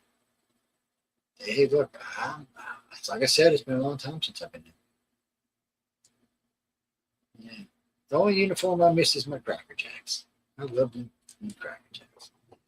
You know, Cracker Jacks is good, but there's one thing I wish Cracker Jack would stop doing is handing out driver's licenses to I wish they would qualified stop people. doing that too. Good Lord, there's some bad drivers out there.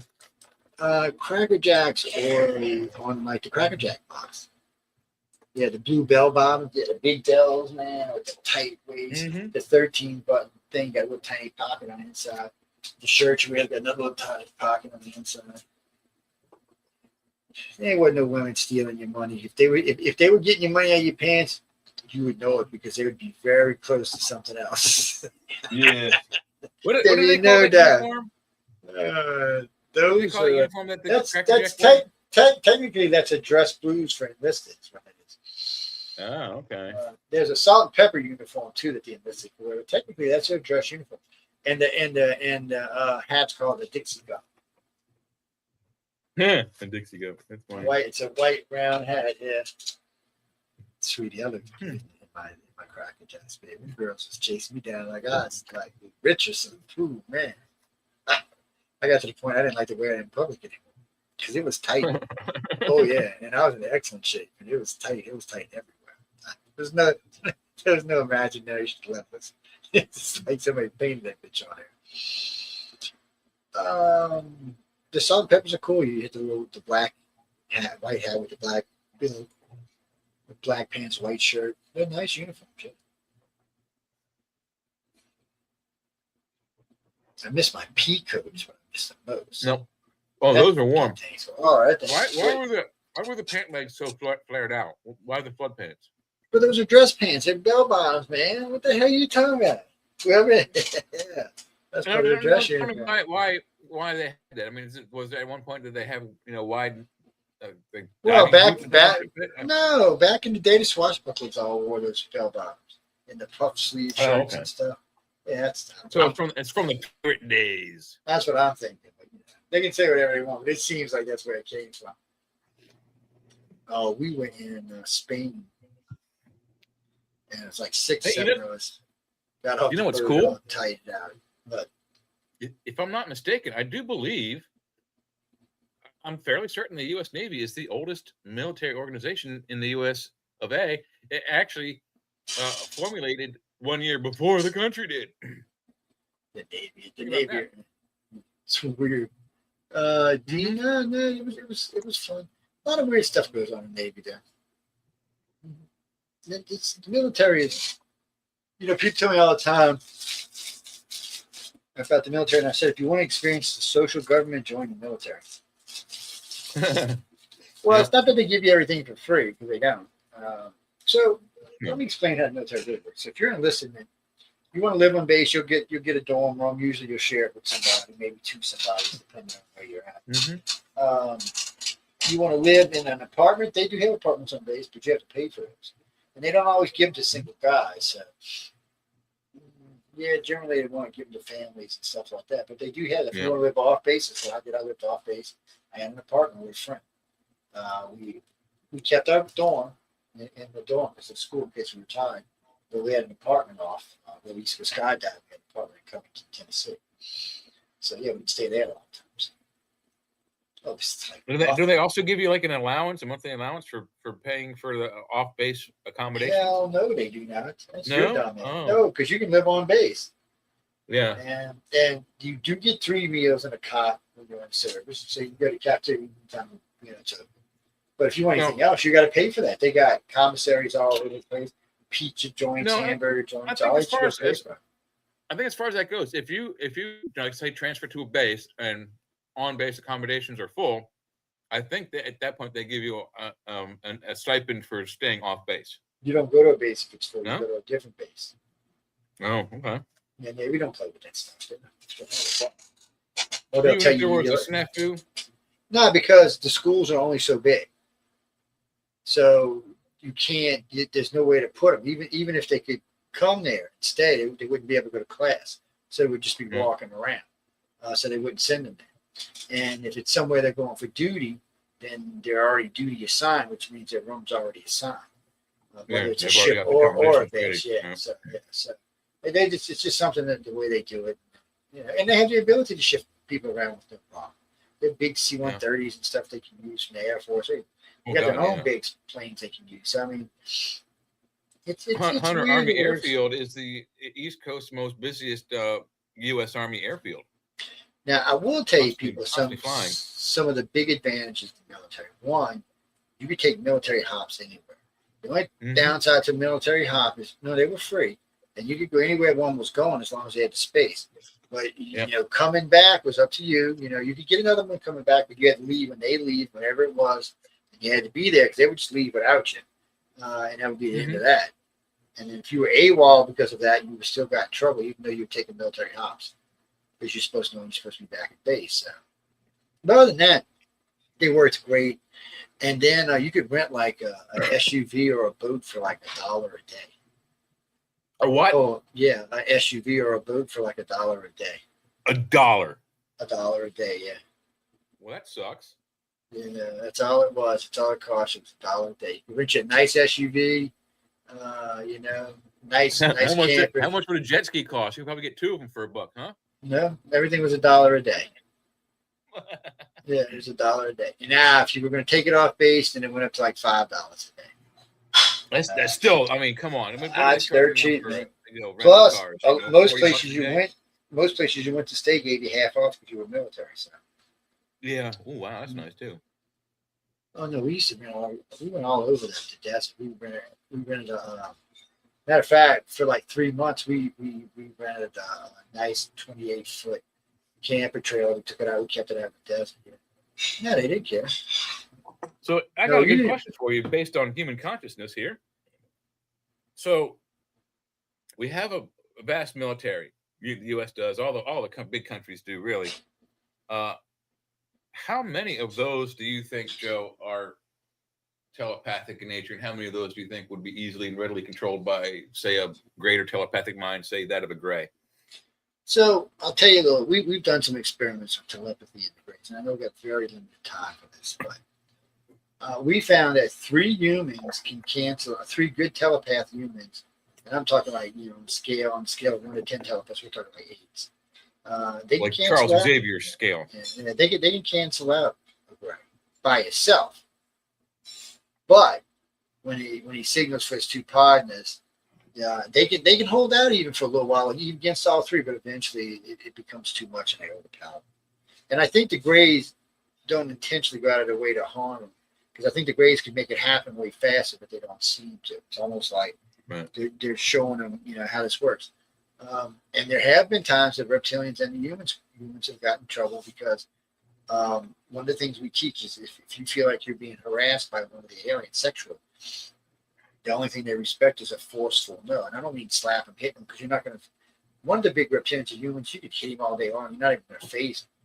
But if you put that telepathy in their head, that no deep into their head, they told us that. That's how we found it out. And we've been teaching contact techniques ever since. And since then, we get far less cases of anybody getting friendly when they weren't supposed to.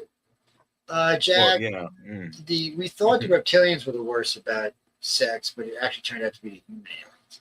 Even though the rest aren't much better. As far as I know, the Grays don't want to sleep with anyone. So. Yeah, and the Charles Halls, tall whites, they don't seem to be, except for on a probably morbidly curious factor, not interested in us sexually. We're quite funny. And on top of that, they're 9 foot tall, so I doubt any human member would. Yeah, and apparently as advanced as they are, the tall whites of Charles Hall, they seem to be very easily spooked, and they do. I think I don't know if we ever got the full actual story, but he's convinced that the guy before him was he was like the weatherman at this base in Nevada, or not so much the weatherman, but he went to the various weather stations and observed the readings on the instruments like hourly or whatever. But he was of the impression that the guy who did that job before him was somehow exploded, vaporized, or somehow turned into a small bucket of slime by the tall whites. Yeah. So Jesse, he was the meteorologist at Area 53. And, that's the word I was looking for. Thank you. And that's but one of us always gets it, so we don't have to worry about that. That's what he did.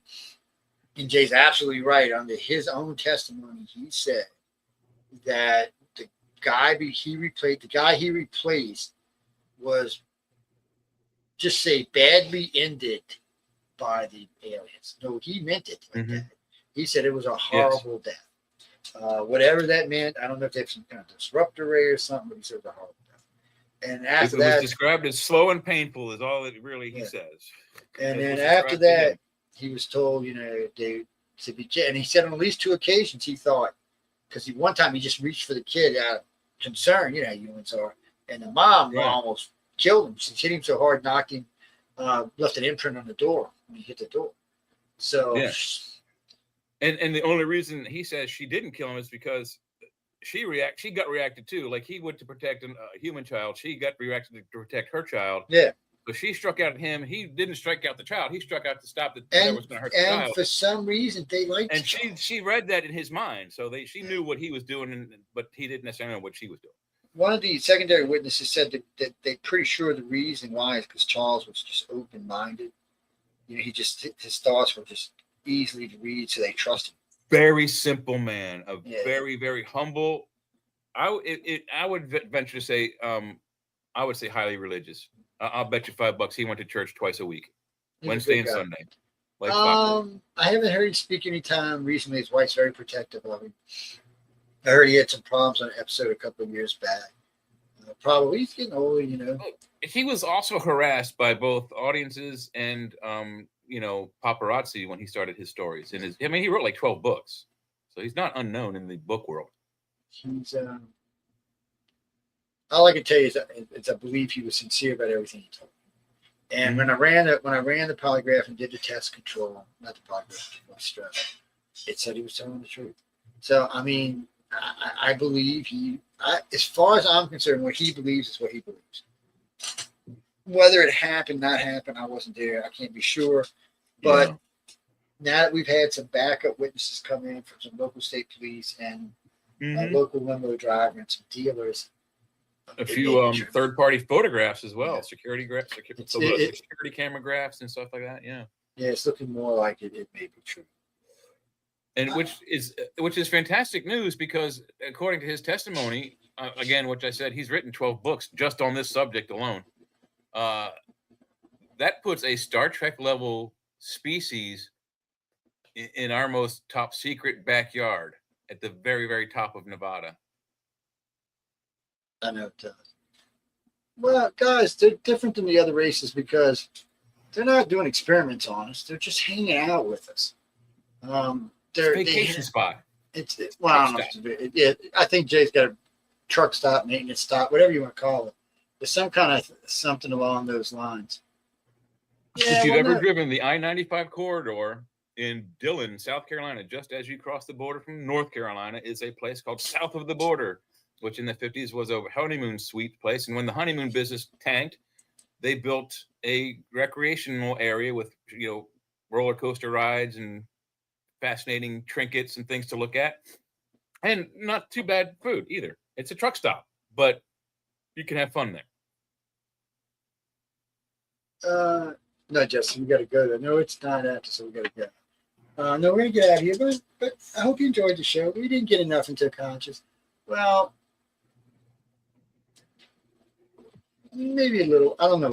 Next time we do one, we'll do more in depth. Actually, I'd asked Chirius and a couple other people stuff, but we got next week live from Roswell, gentlemen. Guy Malone's going to be on with us. They're part of the.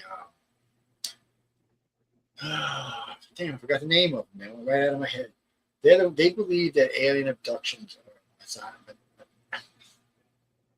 are what? Alien abductions or demon possessions. Oh. So this group's been around a long time. I've known Guy was a host in this network for a long time. And Joe Jordan, who's a friend of his, him and I have debated this alien abduction versus demon abduction many times. But he's going to come join us on the 15th, I believe, right? Yeah, it's next Wednesday. That would be, I think the 15th is on Wednesday. And I'm trying to get Tom Reed down for a Saturday show because he had a hard time on the weekends. And there's somebody else I was talking to today about a Saturday show. Anyway, one at a time. But, Thomas Reed, as a family, is involved in production shows. He's a nice guy. I've talked to Tom a few times. Yeah. Well, we have different schedules, and Wednesday's a hard day for him. And well, he does his own show. No, I'm not big on believing people. I like to know the truth. But anyway, on that note, we got to go and thank everyone for tuning in to United Public Radio and UFO Undercover. Jay said y'all are a bunch of weirdos, but I like y'all. Jay said y'all are weirdos. That's why we're here, is to talk That's about right. weird stuff. Yes, we have lots of strange bands these days, thanks to some new upgrades on our system. So yeah, we produce them when we can. Jay and I make banners all the time. You see every week you see new banners. Yeah, and every week you see new banners. Well, I did these. You never know which one of us did this because we never tell you. No, I did these, but Jay did like the ones last week. We go back and forth. It's just whoever gets to it first and gets them set up gets to put them up that night. Well, no, because they're always cool. Nah, they're always cool. It doesn't matter. Yeah, it doesn't. I mean, we were just talking, was it before the show about doing it, or during the show, during the startup, doing a video for the song. I was looking for some technology for that. They don't have that. Maybe that's the next feature they're going to add in. No, they have that. They have that. Yeah, they've been doing that for a while. It's how do you think the baby video part? Yeah, how do you think the baby thing gets? No, not on here, not on StreamYard. But That's what I'm looking for. No, Opal GDP has it. Yeah, so I was looking at it while ago.